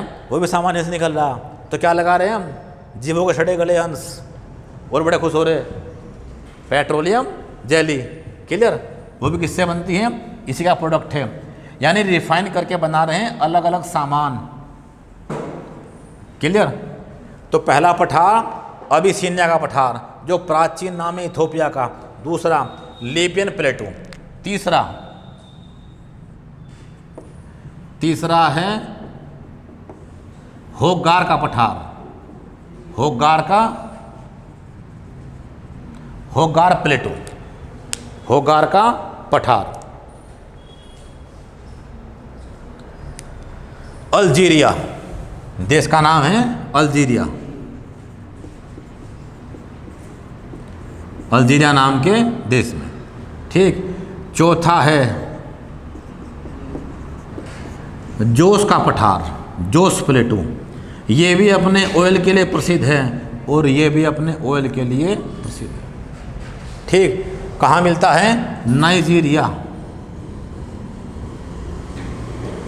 पूरे अफ्रीका महाद्वीप में तेल में दो ही सबसे बड़े कंट्री हैं, एक का नाम है नाइजीरिया और एक का नाम है लीबिया, ठीक। तो जोश का पठार कहाँ स्थित है? नाइजीरिया में। और फेमस है किसके लिए? अपने तेल भंडारों के लिए, ठीक। आगे अगला पठार, पांचवा कटंगा। कहाँ पड़ता है? जायरे में। कटंगा जायरे, अर्थात क्या? पांचवा पठार है कटंगा का पठार। दुनिया में बहुत बड़ी मात्रा में तांबा मिलता है, कॉपर। वो कहाँ से मिलता है? यहाँ से। यानी अपने तांबे के लिए प्रसिद्ध है, कॉपर के लिए। पूरे वर्ल्ड में कॉपर के 3 प्लेस हैं।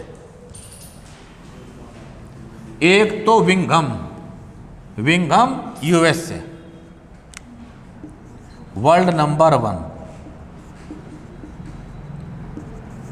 नंबर 2, दूसरा कौन है? चुकुकमाटा, एक देश पड़ता है चिली, साउथ अमेरिका में। और वर्ल्ड नंबर 3 कौन है? कटंगा जायरे। ज्योग्राफी में फैक्ट बहुत सारे हैं, यूपीएससी में फैक्ट कम आएंगे, आप चिंता ना करें, लेकिन जब भी आप देंगे पीसीएस तो आप आएंगे अच्छे खासे फैक्टों में। तो हम दोनों करा के चलेंगे, फैक्ट भी और कंसेप्ट भी। कंसेप्ट तो पढ़ा हमने, ये पठार कैसे होते हैं, कितने प्रकार के हैं, ठीक, उत्पत्ति कैसे होती है, लीबिया में कौन कौन से हैं। तो कहाँ के लिए फेमस है कटंगा जायरे? जायरे देश का नाम है और कटंगा पठार का नाम है, प्लेटो, अपने तांबे के लिए। और वर्ल्ड में कौन सा स्थान है इसका? तीसरा। तांबे का सबसे बड़ा प्लेस है अफ्रीका में। चलें आगे।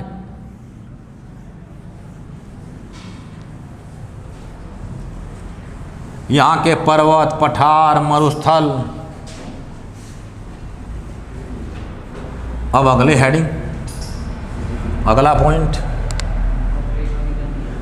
अफ्रीका की झीलें, लेक्स, इसके बाद नदियाँ पड़ेंगे, लेक्स या झीलें, ठीक। अब कुछ होती हैं बर्फ निर्मित झीलें, कुछ होती हैं ज्वालामुखी निर्मित झीलें। ज्वालामुखी का जो मुख है, अगर कोई झील वहीं बन जाए, इसी में पानी भर जाए, तो इसे कहते हैं कोल्डेरा। जिसे बनाता हो बर्फ उसे कहते हैं ग्लेशियर लेक। हमारे हिमालय में ऐसी कितनी हैं? बहुत सारी। बर्फ पिघल रही है और झील बन गई है, ठीक। तो ग्लेशियर निर्मित होती हैं, ज्वालामुखी के मुख में होती हैं। और कभी कभी हवा पानी को कर देती है इकट्ठा, हवा पानी को खींच के ले गई और कहीं इकट्ठा कर दिया, झीलनुमा रूप दे दिया, ठीक क्या। तो कैसी होती हैं? पवन निर्मित झीलें, पवन निर्मित। कुछ कैसी होती हैं?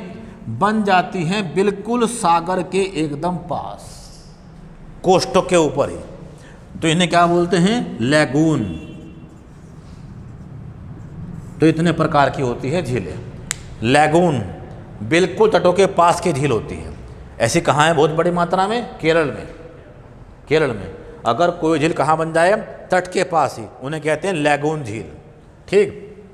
कुछ बनाती हैं पवन, कुछ बनाते हैं ग्लेशियर, और कुछ कहाँ? ज्वालामुखी के मुख में पानी भर जाए और उससे कोई झील बन जाए तो उसे कहते हैं कोल्डेरा, ठीक। अब इसकी झीलें कौन कौन सी हैं? अब ये बात याद रखने लायक है, क्या कि जो इसका पूर्वी हिस्सा है अफ्रीका का, वहाँ पे धरती फटी हुई है। अब ये जानकारी सुनो आप ध्यान से। जो दुनिया के 7 महाद्वीप हैं, 7 कॉन्टिनेंट, मैप दिख रहा होगा आपको। जो वर्ल्ड के 7 कॉन्टिनेंट है, जैसे आज हैं ऐसे पहले नहीं थे। पहले सारे आपस में मिले हुए थे, ठीक। और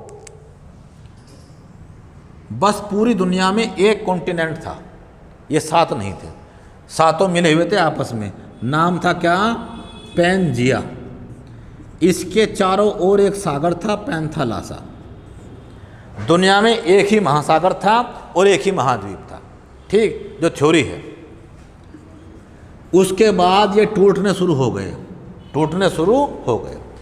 पहले क्या टूटे? 2 भाग में। इसका नाम हुआ अंगारा लैंड, अंगारा लैंड। इसका नाम हुआ गोंडवाना लैंड। नेम दोनों लैंग्वेज में एक ही होते हैं। और बीच में आया एक टेथिस सागर। उसके बाद ये और टूट गए। ऊपर वाला हो गया 2 हिस्सों में और निचले वाले क्या हो गए? 4 टुकड़े।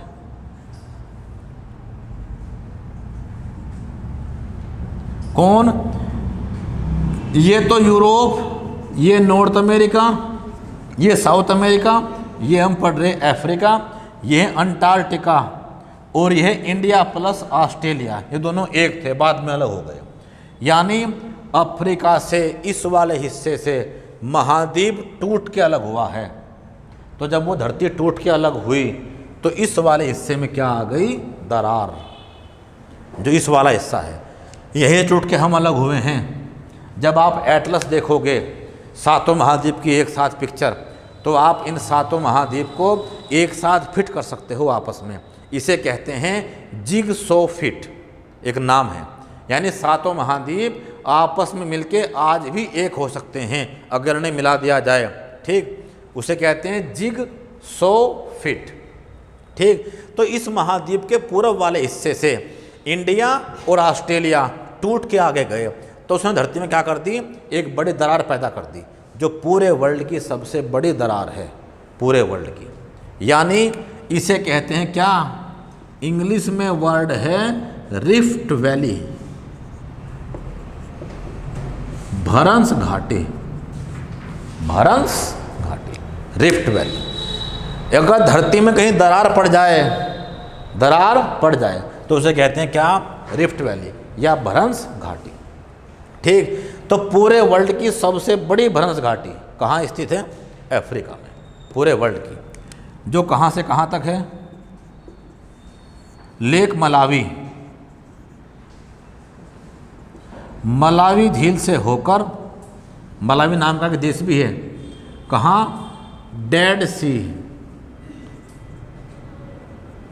मृत सागर, यहाँ तक है। ये कहाँ पड़ता है, जॉर्डन में। पूरे वर्ल्ड की सबसे लंबी दरार या भरंस घाटी कहाँ है, अफ्रीका के पूर्वी भाग में, ईस्टर्न अफ्रीका में, मलावी झील से शुरू होकर और जॉर्डन नाम के देश तक, मृत सागर तक। तो अब क्वेश्चन है, हम पढ़ रहे क्या, अफ्रीकन लेक, अफ्रीका की झीलें। तो अब अफ्रीका महाद्वीप की बहुत सी झीलें तो इस खाई में ही मिलती हैं। ये खाई बहुत बड़ी है, छोटी मोटी नहीं, और बहुत लंबी है। बहुत सी झीलें तो इसमें ही मिलती है। ठीक क्या, Edward, Albert, Rudolf, Edward, Albert, Rudolf, Edward, Albert और रुडोल्फ, ये ऐसी झीलें हैं जो इसी में स्थित हैं, इस भरंस घाटी में ही। ठीक, एक चौथी कौन है, किबू। अब यूपीएससी सवाल कैसे पूछता है, जो कि हम फोकस कर रहे हैं यूपीएससी को, तो हमारी तो हर पढ़ाई का उद्देश्य क्या है कि जो बात हम पढ़ रहे हैं उसके सभी मुख्य जिले कहाँ हैं, इसकी भरंस घाटी में।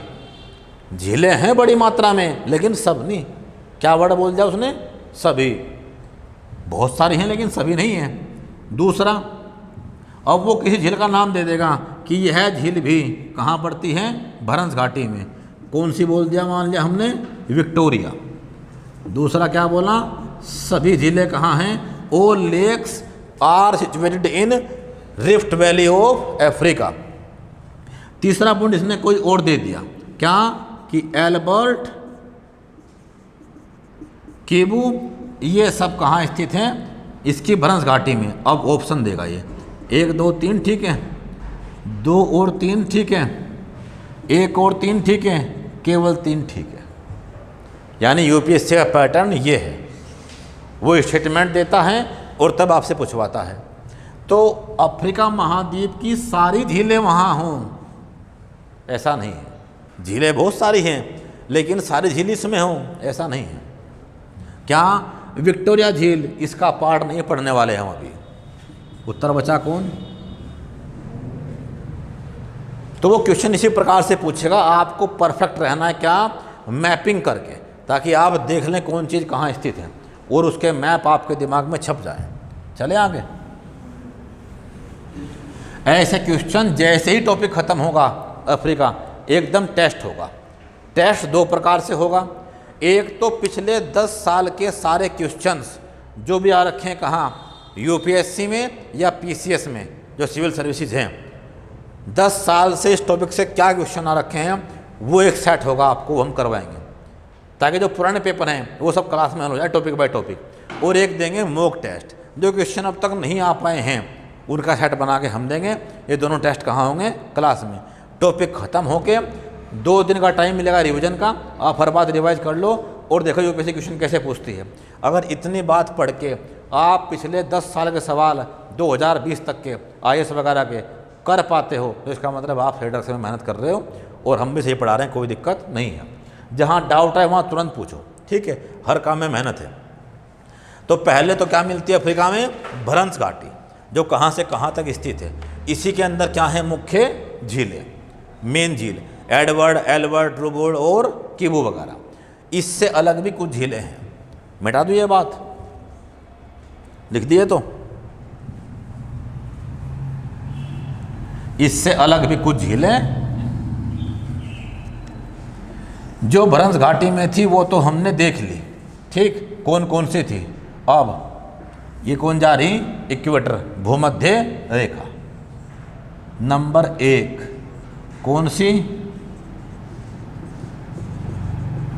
विक्टोरिया झील, लेक विक्टोरिया, विक्टोरिया झील। नंबर 2 लेक ताना, लेक ताना। नंबर 3 अभी पढ़ा हमने कि सहारा में कौन सी झील मिलती है? चाड। नंबर 4 एक झील है कौन सी? वोल्टा झील, लेक वोल्टा। एक लेक है कौन? तंगानिका।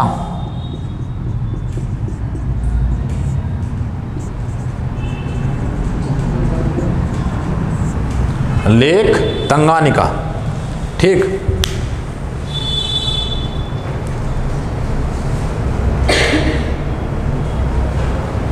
क्लियर? तो अब लेक विक्टोरिया,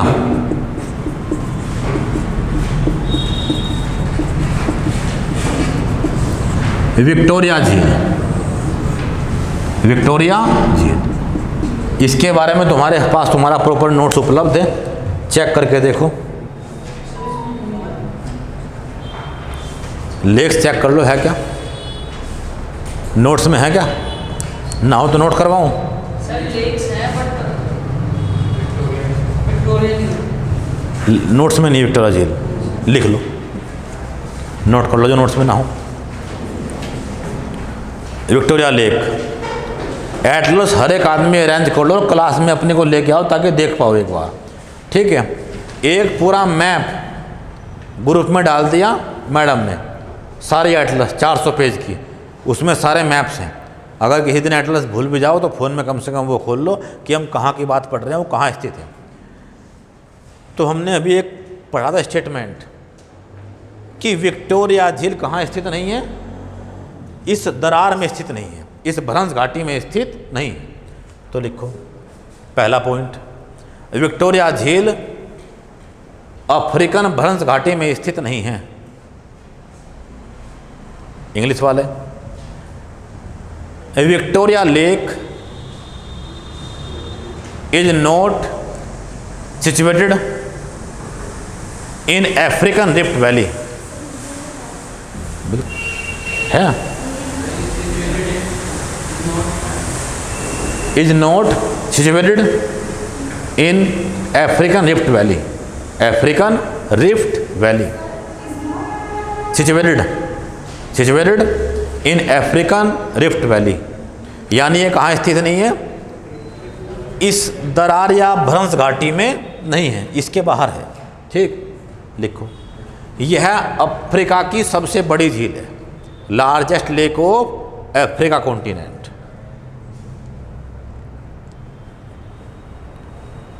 कैसी है? फ्रेश वाटर, ताजे पानी की झील है, फ्रेश वाटर लेक सबसे बड़ी है और 3 कंट्री में है। क्या कोड है? KTU। अफ्रीका की बात चल रही है बस खाली। अफ्रीका की सबसे बड़ी झील है, ताजे पानी की झील है, फ्रेश वाटर लेक है और किन कंट्रियों में है? 3। यानी ऐसे 3 देश हैं जिनके बॉर्डर पे ये है, ये कंट्री भी आती है, ये कंट्री भी आती है, ये कंट्री भी आती है। तो ये कहाँ हैं? केन्या, तंजानिया और युगांडा। केन्या, तंजानिया और युगांडा, इनकी सीमाओं पे है विक्टोरिया झील। क्लियर? आगे मोस्ट इंपोर्टेंट है, भूमध्य रेखा इससे होकर गुजरती है। Equator line passes through this lake. भूमध्य रेखा इससे होकर गुजरती है। Equator line passes through this lake. तो निम्न में से किस झील जाती है? विक्टोरिया से, इक्वेटर या विषुवत रेखा। ठीक। अब तुमने सुना होगा विश्व की सबसे लंबी नदी कौन है? नील नदी, नाइल रिवर। तो वो कहाँ से निकलती है? यहीं से निकलती है। यानी विश्व की सबसे लंबी नदी नील नदी, Nile river, originate from this lake. Originate from this lake. विश्व की सबसे लंबी नदी नील यहीं से निकलती है, युगांडा। 3 देशों में नील नदी निकलती है विक्टोरिया झील से। ठीक। सर नील नदी सबसे लंबी है? सबसे लंबी है, longest river of the world. लगभग 6650 किलोमीटर की उसकी लंबाई है। तो जो नील नदी है ये निकलती है 2 पार्ट में। एक तो निकलती है यहाँ से, उस टाइम नाम क्या होता है इसका? वाइट नाइल, श्वेत नील। और एक झील तुम क्या पढ़ रहे हैं? ताना झील। ये कहाँ स्थित है? यह है इथोपिया में, ताना झील, इथोपिया। नील नदी की एक शाखा, the another branch of Nile river originate from Tana झील, उसे कहते हैं ब्लू नील, नीली नील। Another branch of Nile river. तो नील नदी निकलती है 2 जगह से। जो मेन है वो तो कहाँ से निकलती है? वाइट नाइल या श्वेत नील विक्टोरिया झील से। और एक कहाँ निकलती है? ताना झील, इथोपिया से, नीली नील, ब्लू नील। और दोनों कहाँ मिलती हैं? एक देश की राजधानी है, सूडान की राजधानी Khartoum, capital of Sudan Khartoum. पूरी दुनिया के अंदर 2 नदियों का जो सबसे बड़ा मैटिंग पॉइंट है, मिलने का एरिया, वो ये है। और दुनिया भर के लोग जाते हैं फ़ोटो खिंचवाने के लिए शाम के टाइम यहाँ। क्या चीज़? किस चीज़ की? खार्तूम। एटलस होगी तो जो स्पेलिंग मिस्टेक्स है वो बिल्कुल नहीं होगी। वहाँ सारे नाम दिए हुए हैं आपके पास। ठीक क्या? यानी एक ब्रांच श्वेत नील, एक ब्रांच नीली नील। कहाँ मिली? सूडान की राजधानी खार्तूम में। 2 नदियों का सबसे बड़ा संगम स्थल, किलोमीटर का लंबा एरिया है। ठीक। और उसके बाद कहाँ चली गई? मिस्र, इजिप्ट होते हुए कहाँ चली गई ये नदी है? भूमध्य सागर, मेडिटेरियन सी। ठीक। तो पहली झील विक्टोरिया झील सबसे बड़ी है पूरे अफ्रीका में।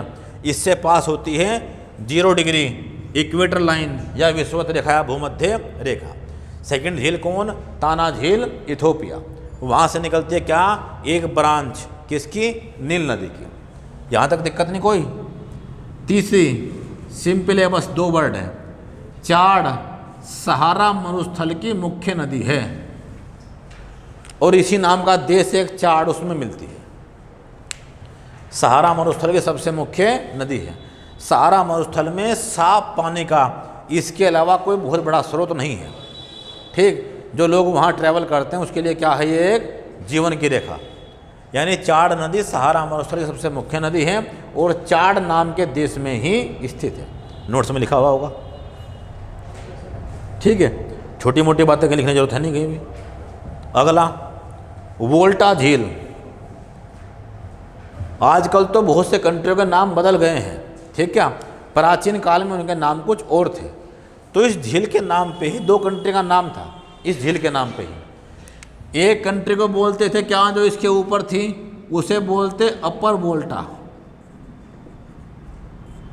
अपर वोल्टा।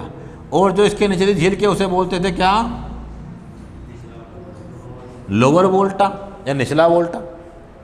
अपर वोल्टा और लोअर वोल्टा। प्राचीन काल में तो नाम ये थे, लेकिन अब नाम बदल गए। जो अपर वोल्टा है इसे आज क्या कहते हैं? Burkina Faso.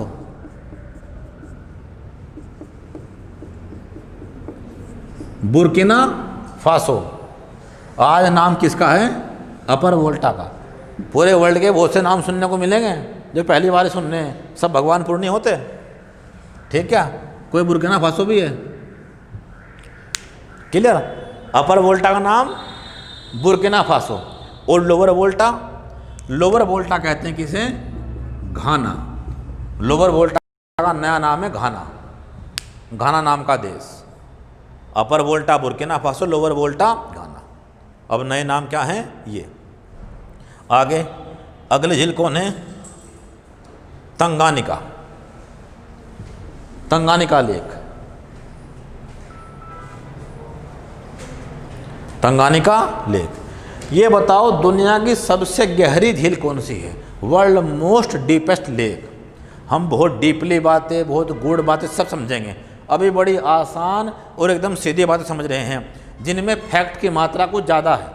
यूपीएससी में फैक्ट की मात्रा कुछ कम आएगी, और बहुत सारे फैक्ट आप नहीं भी जानेंगे तो कोई बड़ी बात नहीं है, लेकिन चूंकि हम पढ़ रहे हैं बिल्कुल एकदम फाउंडेशन से, जीरो से, तो एक बार हर बात जानना जरूरी है। कल को जब इन बातों का नाम कहीं आए तो आपको सब पता हो कि हम किसकी बात कर रहे हैं, कहाँ की बातचीत है, ठीक क्या? अभी तो दूसरी क्लास है मात्र, तीसरी आप सब जान जाएंगे। 1 महीना होते ही हर एक आदमी का जो सारा डाउट है वो लगभग ख़त्म होगा, और वो एक ट्रैक पे चल रहा होगा, क्या पढ़ना, कितना पढ़ना, कहाँ से पढ़ना। नोट सारे हम देंगे, टेस्ट सारे हम देंगे, आप बस जितनी क्लास हैं उन्हें ना छोड़ें एक बार, और घर जाके एक बार रिवाइज करते हैं आधे 1 घंटा, बस इतना काम है आपका, ठीक? तंगानिका। विश्व की सबसे गहरी झील कौन सी है? वर्ल्ड मोस्ट डीपेस्ट लेक कौन सी? बेकाल, साइबेरिया, रूस। बेकाल झील है साइबेरिया, रूस में, विश्व की सबसे गहरी झील, क्लियर? तो उसका नाम तो पूरे वर्ल्ड में फेमस है, उसे तो सब जानते हैं, बेकाल, BAIKAL, बेकाल झील, साइबेरिया, रूस। लेकिन जो नंबर 2 पे है वर्ल्ड में वो कौन है? तंगानिका, यानी वर्ल्ड की second most deepest lake, world की सेकंड मोस्ट डीपेस्ट लेक, विश्व की दूसरी सबसे गहरी झील, विश्व की दूसरी सबसे गहरी झील कौन है? तंगानिका, अफ्रीका में, क्लियर? और कहाँ स्थित है? 2 देशों के बीच में स्थित है, एक का नाम है बुरुंडी, और एक का नाम है जाम्बिया। अजीबोगरीब नाम है देशों के बहुत सारे, भिंडी नहीं, बुरुंडी, और एक जाम्बिया, क्लियर? तो ये झील 2 कंट्रियों के बीच में है, बुरुंडी और जाम्बिया। जितनी बात यहाँ पढ़ के जाओ, एक भी ऐसा वर्ड ना छोड़ो जिसे आप मैप पे ना देखो। हर चीज़ मैप पे देखना बहुत ज़रूरी है, मैपिंग करना बहुत ज़रूरी है, ठीक क्या? बुरुंडी और जाम्बिया, क्लियर बातचीत? चलें, ये थी अफ्रीका की झीलें। एक झील है, ये सब तो नेचुरल थी, एक है मैन मेड जो हमने बना रखी है आदमियों ने, मानव निर्मित। ये पड़ती है कहाँ? मिस्र में, और झील का नाम क्या है? नासिर लेक, नासिर झील, नासिर लेक। कहाँ? मिस्र में। अफ्रीका की सबसे बड़ी मानव निर्मित झील, Africa's largest man made lake. यहां तक की बात क्लियर?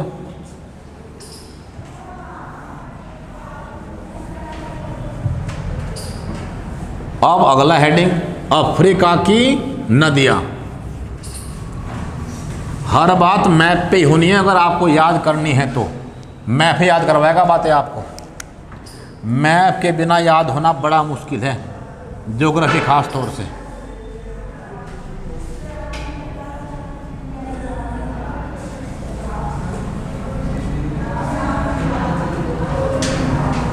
क्लियर? ये है 0 डिग्री भूमध्य रेखा या इक्वेटर, भूमध्य रेखा या इक्वेटर, ठीक। अब हम पढ़ रहे हैं क्या?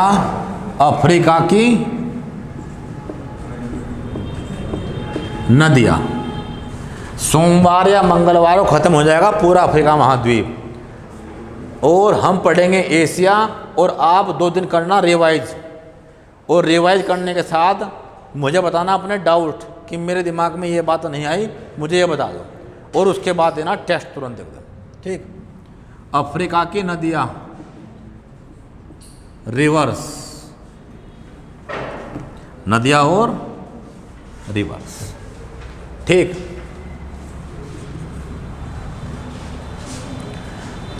तो अभी हमने पढ़ा एक लेक थी, कौन सी?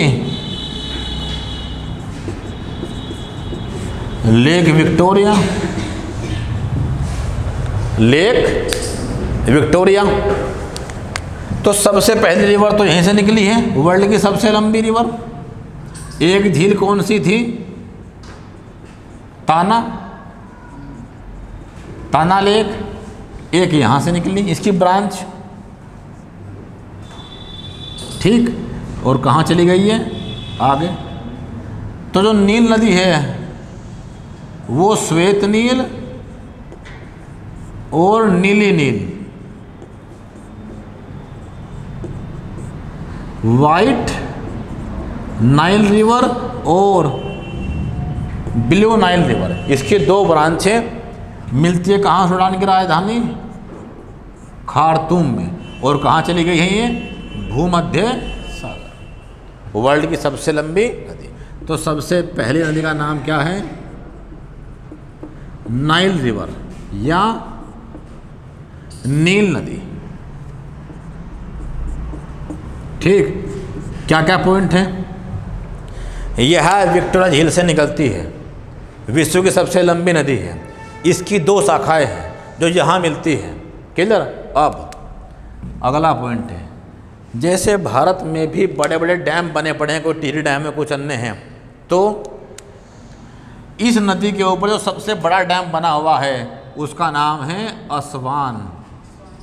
असवान डैम कहाँ पड़ता है? इजिप्ट या मिस्र। नील नदी के ऊपर असवान डैम स्थित है। असवान डैम नील नदी पर। क्लियर? नदी की लंबाई कितनी है? 6650 किलोमीटर। जी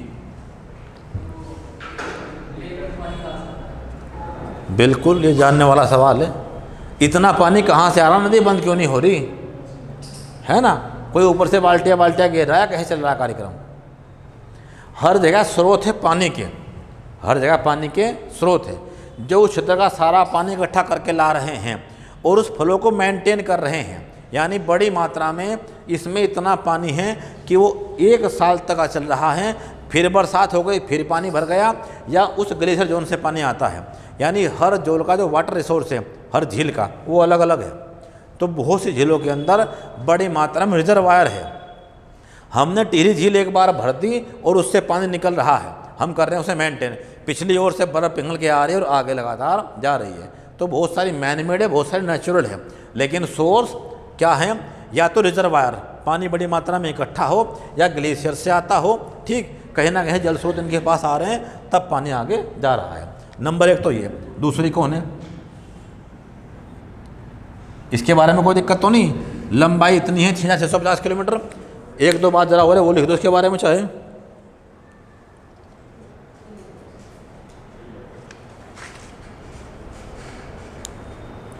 एक इस पे डैम और बना हुआ है, उसका नाम भी नोट कर देना कहीं ना कहीं, ओबेन डैम। ओबेन डैम ये कहाँ है? सूडान में।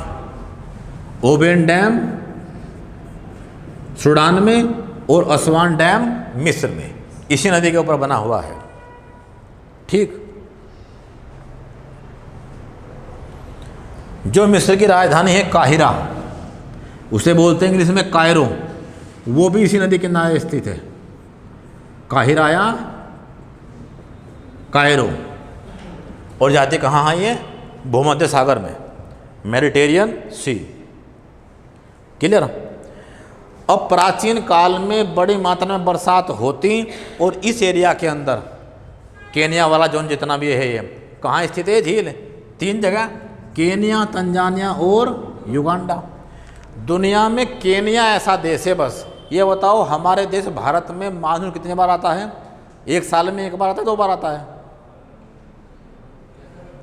भारत में मानसून एक बार आता है, 2 बार आता है? एक बार। क्या 1 जून से लेके 10 सितंबर तक जो उसका टाइम भारत में है, 4 महीने के लिए। दुनिया में ऐसा एक ही देश है बस। कौन है? केनिया, जिसमें मानसूनी वर्षा 2 बार होती है। यानी जहाँ ये झील है वहाँ बड़ी मात्रा में पानी बरसता है। वो पानी कहाँ इकट्ठा होता है? इन झीलों में, और वहाँ से कहा जाता है नदियों में, केनिया के अंदर। ठीक, चलें आगे। लंबाई कितनी? 6650 किलोमीटर। आगे सेकेंड रिवर है क्या? ये मैप बनाया हमने। नंबर 2 रिवर, नाम है कांगो रिवर। कांगो या जायरे नदी, कांगो या जायरे रिवर।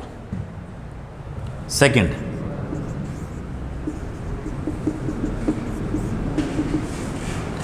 कांगो या जायरे रिवर। अब पूरी दुनिया के अंदर ऐसी कोई नदी नहीं है जिसमें इससे अधिक जल विद्युत बनाने की क्षमता हो।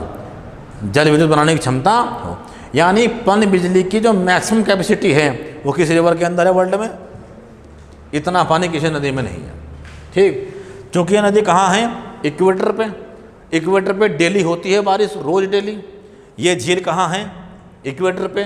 बारिश कैसी होती है? रोज डेली। तो जो भी सामान यहाँ होगा भूमध्य रेखा के ऊपर, वहाँ बारिश रोज होती है, तो जल की आपूर्ति लगातार बनी रहती है। इसमें भी इस नदी के अंदर वर्ल्ड में सर्वाधिक जल है, और इसीलिए क्या है?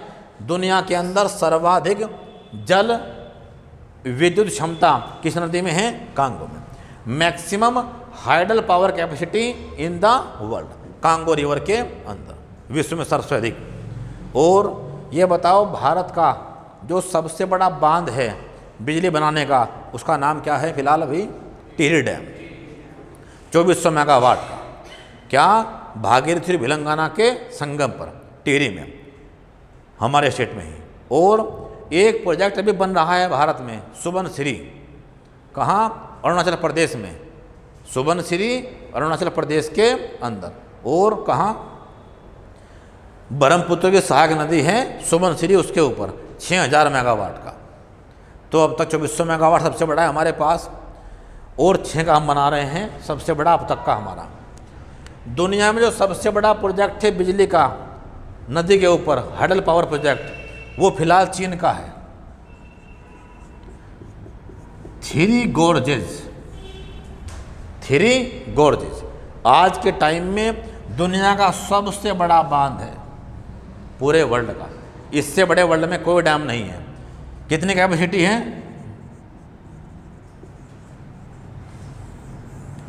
24,000 मेगावाट। बिल्कुल आने वाला, रुक जाओ। यानी इस प्रोजेक्ट से, इस बांध से चीन में बनती है 24,000 मेगावाट बिजली। ये कहाँ स्थित है? Yangtze river. Yangtze river. चीन में सै को जय बोलते हैं, ध्यान रखना चाइनीज लोग। चिंगमिंग चो, यांगत्सी, यांगत्सी। तो क्या लिखेंगे उसे? यांगत्जी। इस नदी पे हैं, इतने मेगावाट का है, आज वर्ल्ड में नंबर 1 है। ठीक, हमारे वाला कितना है? 2400 मेगावाट का टिहरी, और बना रहे कितना? 6000 मेगावाट का। लेकिन इस नदी पर बन रहा है प्रोजेक्ट जो पूरे वर्ल्ड का सबसे बड़ा होगा, अभी अंडर कंस्ट्रक्शन है, निर्माणाधीन है। कौन सा प्रोजेक्ट है वो? इंगा बांध।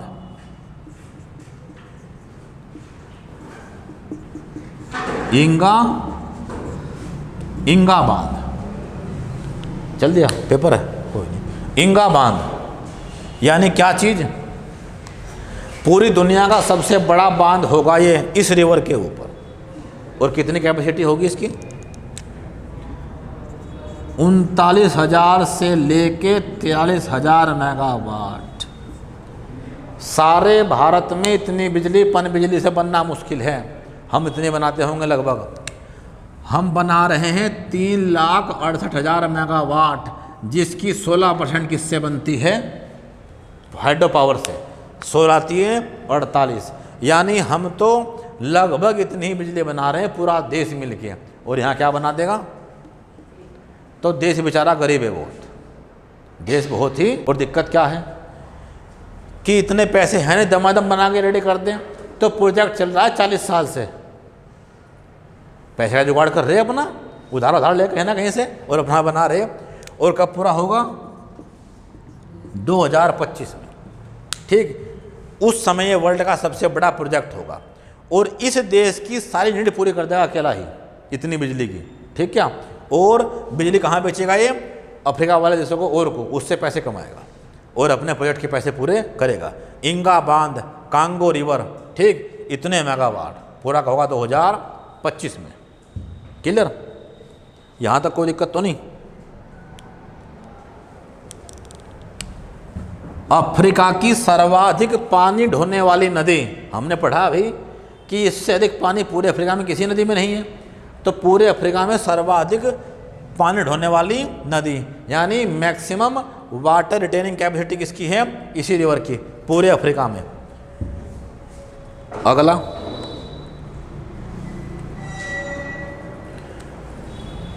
ये अपने हीरा उत्पादन के लिए भी प्रसिद्ध है। इसमें से हीरे मिलते हैं बड़ी मात्रा में इस रिवर के अंदर से। मतलब चुनते कैसे हैं? पत्थर से लेके मलबा लिया, उसे छानना शुरू किया, और वो छानने का सामान फिर छांटा उसमें निकालते हैं सोना भी और हीरा भी। तो उसके लिए प्रसिद्ध है कौन? ये रिवर। अगला, इस रिवर के ऊपर एक जलप्रपात है जो पूरे वर्ल्ड का सबसे बड़ा है, स्टैनली जलप्रपात, स्टैनली वाटरफॉल। घोड़े की नाल जैसा है और पूरे वर्ल्ड का सबसे बड़ा 2 किलोमीटर चौड़ा है, यानी उससे बड़ा वर्ल्ड में कोई वाटरफॉल नहीं है। बड़े की बात चल रही है, ऊंचे की बात नहीं चल रही है, बड़े की। यानी स्टैनली जलप्रपात विश्व का सबसे बड़ा जलप्रपात है, वर्ल्ड लार्जेस्ट वाटरफॉल। स्टैनली किस रिवर पे है? कांगो रिवर पे, ठीक, सेंट्रल अफ्रीका से बहती ही है। अब ये बात तुम्हें ध्यान रखनी है, अगर कोई रिवर सरफेस के ऊपर बहती हो, सरफेस पे, तो जब वो रिवर सागर में जाएगी, सी में, तो बारीक बारीक धाराओं में बढ़ती चली जाएगी। क्लियर? जब वो सागर में जाएगी तो बारीक बारीक धाराओं में बढ़ती जाएगी। अब अगर वो धरातल पे बहती ना हो, सरफेस पे ना बहती हो, धरती फटी हुई हो, और वो रिवर उससे बहती हो, वो रिवर किससे बहती हो? उससे, तो ऐसी रिवर सागर के पास जाके फटने वाली नहीं है। वो तो कहाँ जा रही है? किसी पाइप नुमा स्ट्रक्चर से, और उसमें बह रही है। कहाँ पड़े जाते एकदम से? सागर के अंदर। तो ऐसी रिवर, ये कौन सा अक्षर है मैथमेटिक्स का? अगर कोई रिवर धरातल पे बहती हो तो क्या बनाती है सागर पे जाके? डेल्टा। वर्ड सुना ध्यान से, अक्षर किसका है? मैथमेटिक्स का। और अगर वो कहाँ बहती हो? किसमें? भ्रंश घाटी में, दरार से होके बहती हो, तो वो डेल्टा नहीं बनाती। वो क्या बनाती है फिर? एस्चुरी। यानी इसका पानी एकदम सागर से मिलता है तो इसे कहते हैं एस्चुरी। तो ये भी ऐसी है, ये भी दरार से होके बह रही है, और क्या बनाती है यहाँ पे? ये एस्चुरी। यानी अगर कोई नदी का मुख बिल्कुल सागर पे हो और वहाँ घाटी नुमा झील बनी हो, ठीक, तो उसे कहते हैं हिंदी में जवार नदमुख, या इंग्लिश में क्या वर्ड है? एस्चुरी। तो ये क्या बनाती है? एस्चुरी। यानी ये धरती पे नहीं बह रही, धरती फटी हुई है, उसके अंदर बह रही है, और एकदम कहाँ जाके पड़ रही है? सागर में। तो क्या बनाती है? एस्चुरी। सागर के पास जाके धाराओं में नहीं बढ़ती है, ऐसे क्या नहीं बनाती? डेल्टा। क्लियर? तो निम्न में से कौन सी नदी बनाती है एस्चुरी? तो नाम क्या है? Congo river. क्लियर? इस नदी पर ही एक और जलप्रपात है living stone, living stone waterfall किसके ऊपर? कांगो नदी के ऊपर ही भरंस घाटी में बहती है और कहाँ गिरती है? तुम देख रहे हो डायरेक्शन, यहाँ कौन स्थित है? अटलांटिक महासागर, अटलांटिक महासागर में गिरती है। नोट्स के अंदर प्रॉपर्ली बाकायदा लिखा हुआ है, कोई पॉइंट लिखा हुआ ना हो तो नोट कर लेना। चलें आगे।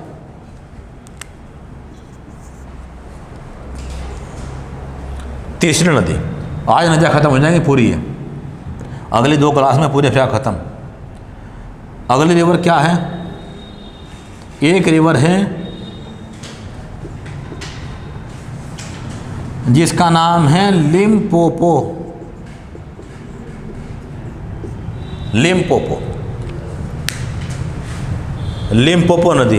हर काम में मेहनत है, जिस नौकरी की तैयारी तुम कर रहे हो उससे बड़ी भारत में कोई नौकरी नहीं, यूपीएससी आईएएस वगैरह की, आईएएस आईपीएस, लेकिन उसके लिए मेहनत भी उतनी ही है। 1 साल तक बहुत सारी बातें पढ़नी पड़ेंगी, उन्हें लगातार रिवाइज करना पड़ेगा, जब दिमाग में बैठना बात शुरू होगी, जब आप मेहनत करना शुरू करेंगे। हर बात पढ़ी, एनसीईआरटी और आदि चीज़ से पढ़ी, प्लस जाके अपना क्या देख लें, एटलस, उन्हें रिवाइज किया और टेस्ट आके दिया, तब जाके बातें रिवाइज होनी शुरू होगी। आप एक ही दिन आओ एकदम सब समझ जाओ, ऐसा लगभग असंभव है कि आज ही बल्ला पकड़ा और हम बन गए तेंदुलकर। यानी सबको मेहनत करनी पड़ती है और बिना मेहनत कुछ नहीं मिलने वाला। ठीक है। लिम्पोपो दुनिया की ऐसी एकमात्र नदी, इसमें एक पॉइंट था बहुत ज़बरदस्त, क्या कि दुनिया की ऐसी एकमात्र नदी जो भूमध्य रेखा को 2 बार काटती है या 2 बार पार करती है। कौन सी है? कांगो रिवर, गई फिर गई, यानी कांगो रिवर भूमध्य रेखा को 2 बार काटती है। तो ये किसे काट रही है? 23.5 डिग्री साउथ या मकर रेखा, 23.5 डिग्री साउथ या मकर रेखा, ये किसे काटती है 2 बार? इस लाइन को। कोई दिक्कत यहाँ तक? यानी लिम्पोपो नदी मकर रेखा को 2 बार काटती है। क्लियर?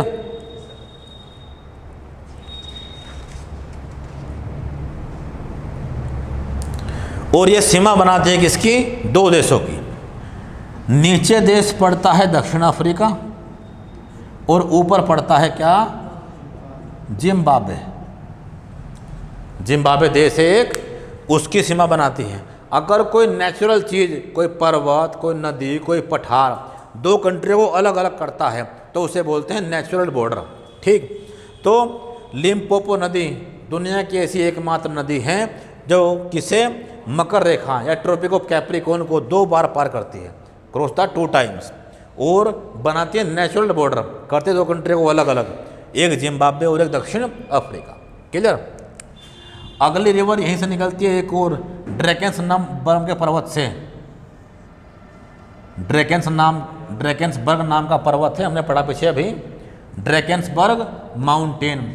यहाँ से निकलती है कौन सी नदी? ऑरेंज नदी, ऑरेंज रिवर, ड्रैकेंसबर्ग नाम के पर्वत से। और ये ऑरेंज जो साउथ अफ्रीका है, दक्षिण अफ्रीका, उसकी सबसे लंबी नदी है, लॉन्गेस्ट रिवर। ठीक। और ये बनाती है किसका बॉर्डर? साउथ अफ्रीका और किसका? Namibia. Namibia. Orange river south Africa और नामीबिया, उसका बनाते हैं नेचुरल बॉर्डर। निकलती है कहाँ? ड्रैकेंसबर्ग नाम के पर्वत से। नदी है मौसमी, यानी बरसात होगी तो पानी की मात्रा ज़्यादा होगी, नहीं तो पानी कैसा होगा? थोड़ा बहुत। जैसी कौन है? रुड़की में कौन सी बह रही है? सोनाली। यानी भयंकर पानी नहीं है, बरसात आएगा तो पानी चल पड़ेगा, नहीं छोटा मोटा पानी बह रहा है बस। ठीक है। इस प्रकार की नदी है ऑरेंज नदी, मौसमी नदी। आगे एक नदी है क्या? नाइजर नदी। नाइजर नदी, नाइजर रिवर कहाँ? ये बनाती है नेचुरल बॉर्डर। एक देश है नाइजर और एक देश है नाइजीरिया। तो नाइजर और नाइजीरिया का जो नेचुरल बॉर्डर है उसे बनाती है नाइजर नाम की नदी। इस नदी के आसपास बड़ी मात्रा में पेड़ हैं, ट्रीज, किसके? पाम ऑयल के।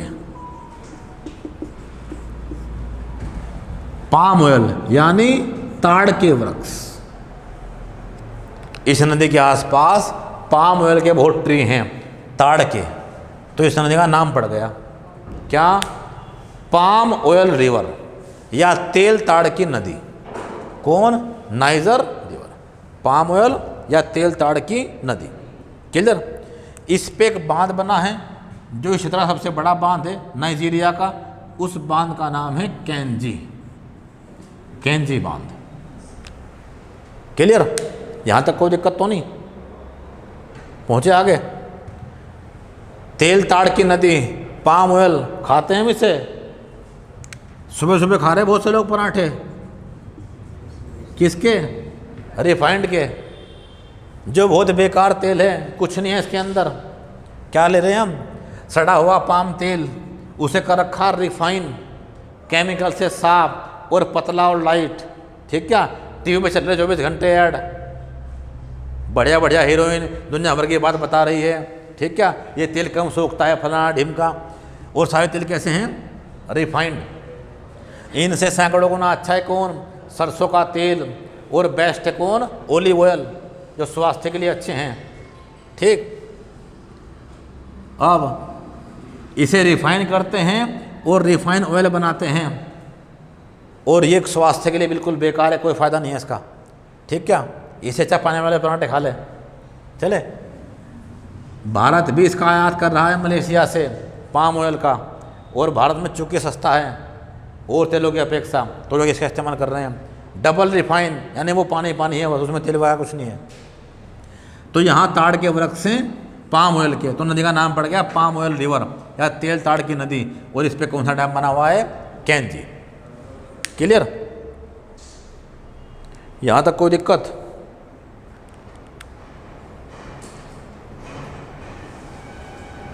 अगली रिवर है जाम्बेजी रिवर, लास्ट। जाम्बेजी नदी, जाम्बेजी, जाम्बेजी रिवर। क्या है जाम्बेजी रिवर? ये कहाँ बहती है? इस एरिया के अंदर।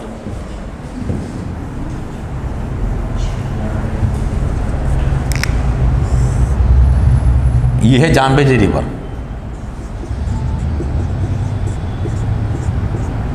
जाम्बेजी रिवर जो बनाती है नेचुरल बॉर्डर, प्राकृतिक सीमा, किसके बीच में? एक तो जिम्बाब्वे के बीच में और एक जाम्बिया के बीच में।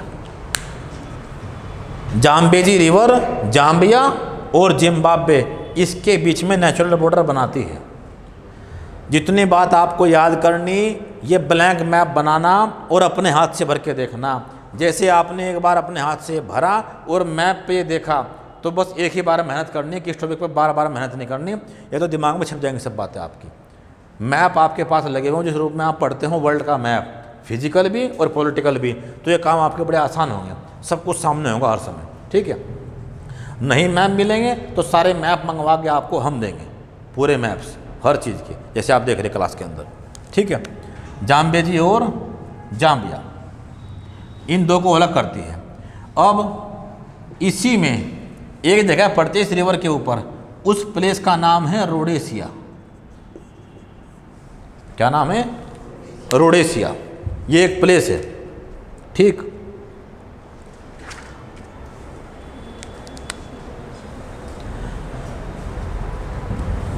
तो जैसे किसी स्थान के नाम पे किसी देश का नाम पड़ गया। ठीक, कहाँ पड़ा था अभी? वोल्टा के नाम पे।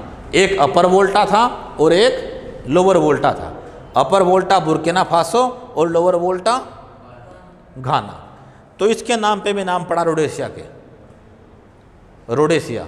इसके नाम पे नाम पड़ा दो देशों का, एक वही सेम अपर रोडेशिया और एक लोअर रोडेशिया और lower Rhodesia. Zambezi river natural border बनाती है जाम्बिया का और जिम्बाब्वे का। ठीक, इसी पे एक प्लेस है रोडेशिया। जिसके पहले नाम के आधार पर दो कंट्री का नाम था।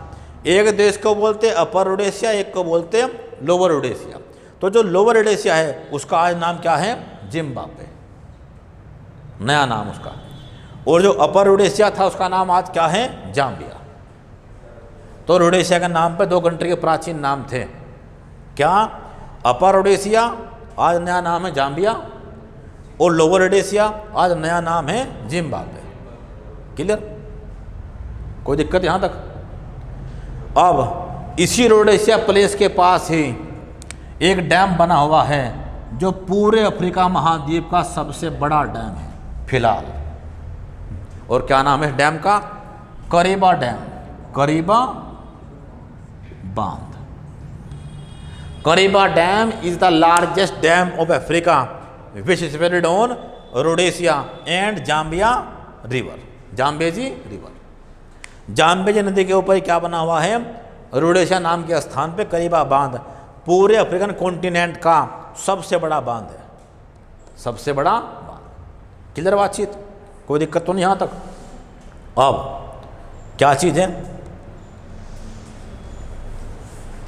इस पे भी एक वाटरफॉल है, जलप्रपात, ठीक, उसका नाम है विक्टोरिया। अब ये मोस्ट इंपॉर्टेंट है। जब भी ये नाम आएगा तो लोग क्या समझेंगे कि विक्टोरिया जलप्रपात कहाँ होगा? विक्टोरिया झील पे। नाम मैच करते हैं अक्सर हम लोग, तो ये गलत है। ये कहाँ है? जाम्बेजी रिवर के ऊपर विक्टोरिया वाटरफॉल, विक्टोरिया जलप्रपात, नदियाँ पूरी।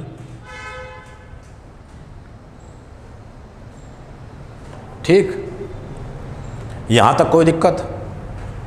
समझे बात? एक नील नदी है, एक कांगो नदी है, एक नाइजर है, एक जाम्बिया है, जाम्बेजी नदी, एक ऑरेंज है, एक लिम्पोपो है, जो है मेन रिवर। यहाँ कोई है नहीं, क्यों? सहारा मरुस्थल है, कोई नदी बहती नहीं। इतनी बातों में कोई दिक्कत तो नहीं? हर चीज़ में मेहनत है, आप करोगे तो पाओगे। बिन मैप बनाए कुछ मत करना ज्योग्राफी में। मैप बनाए करोगे तो मैपिंग से बड़े आराम से याद होगी हर चीज़। अब हम क्या पढ़ेंगे सोमवार को? हवाएं या पवने कि अफ्रीका में कैसी कैसी हवाएं चलती हैं। कुछ हवाएं हमारे पास भी चलती हैं, तुमने सुना होगा उनका नाम, ऊपरी हवा सुना का नाम से। ऐसी हवाएं हमारे आसपास भी हैं, कभी कभी लग जाती हैं वो किसी को। चलें तो हवाएं पहले पढ़ना कैसे हैं, हवाएं चलती क्यों हैं। सब हवा में जी रहे, हवाएं चलती क्यों हैं, ये कितने प्रकार की होती हैं, ऊपरी हवा कैसी होती है। ठीक, यानी ऊपरी हवा कुछ नहीं होती। हम पढ़ेंगे ज्योग्राफी के अंदर हवाएं कितने प्रकार की होती हैं। उसके बाद अफ्रीका में हवाएं कौन कौन सी कहाँ हैं, ठंडी है या गर्म है, कैसी हवा है। ठीक, जहाँ मैंने चीज़ें बनाई ये हवा वहीं चलती है। अफ्रीका में 5 हवाएं हैं, पांचों गर्म हैं। पढ़ेंगे सोमवार को। सिरक्को नेक्स्ट क्लास में, सिरक्को, गिवली, खमसिन, हरमेटन और बर्ग 5 हवाओं के नाम हैं। क्या इनकी विशेषता हैं, वो सब बातें। यहाँ कौन कौन से खनिज मिलते हैं, मिनरल्स अफ्रीका में। यहाँ कैसी खेती होती है, एग्रीकल्चर, वो सारा पढ़ने वाला है। यहाँ कौन कौन रहती है जनजातियाँ, वो पढ़नी है। और करंट अफेयर्स में क्यों सुर्खियों में है अफ्रीका, कहाँ, लीबिया में क्या दिक्कत है, सूडान में क्या दिक्कत है, और माली में क्या दिक्कत है, और क्या चल रहा है अफ्रीका में फ़िलहाल आज की तारीख में। तो सारे वर्ल्ड की हिस्ट्री इसकी, अफ्रीका की, क्या समस्याएं हैं अफ्रीका के महाद्वीप की। ठीक, क्या इतना रिसोर्स यहाँ हैं, वर्ल्ड का सर्वाधिक सोना, सर्वाधिक हीरा, इन सब के बाद भी एक गरीब महाद्वीप क्यों है, और इसे क्यों कहते हैं भविष्य का महाद्वीप, द कॉन्टिनेंट ऑफ फ्यूचर। ठीक, तो ये सब बात पढ़ने वाले अगली 2-3 क्लास में। कल संडे है, छुट्टी है, सोमवार को क्लास होगी। अभी क्लास हिस्ट्री की है, कोई क्लास ना छोड़ो। जो जानने वाला हो, क्लास करना चाहता हो, उससे बता दियो, हम उसके लिए उपलब्ध हैं, सहायता करने में, पढ़ाने में, हर चीज़ में। लेकिन अल्टीमेट मेहनत किसकी है, आप लोगों की। ठीक है, पानी वानी पी लो आप।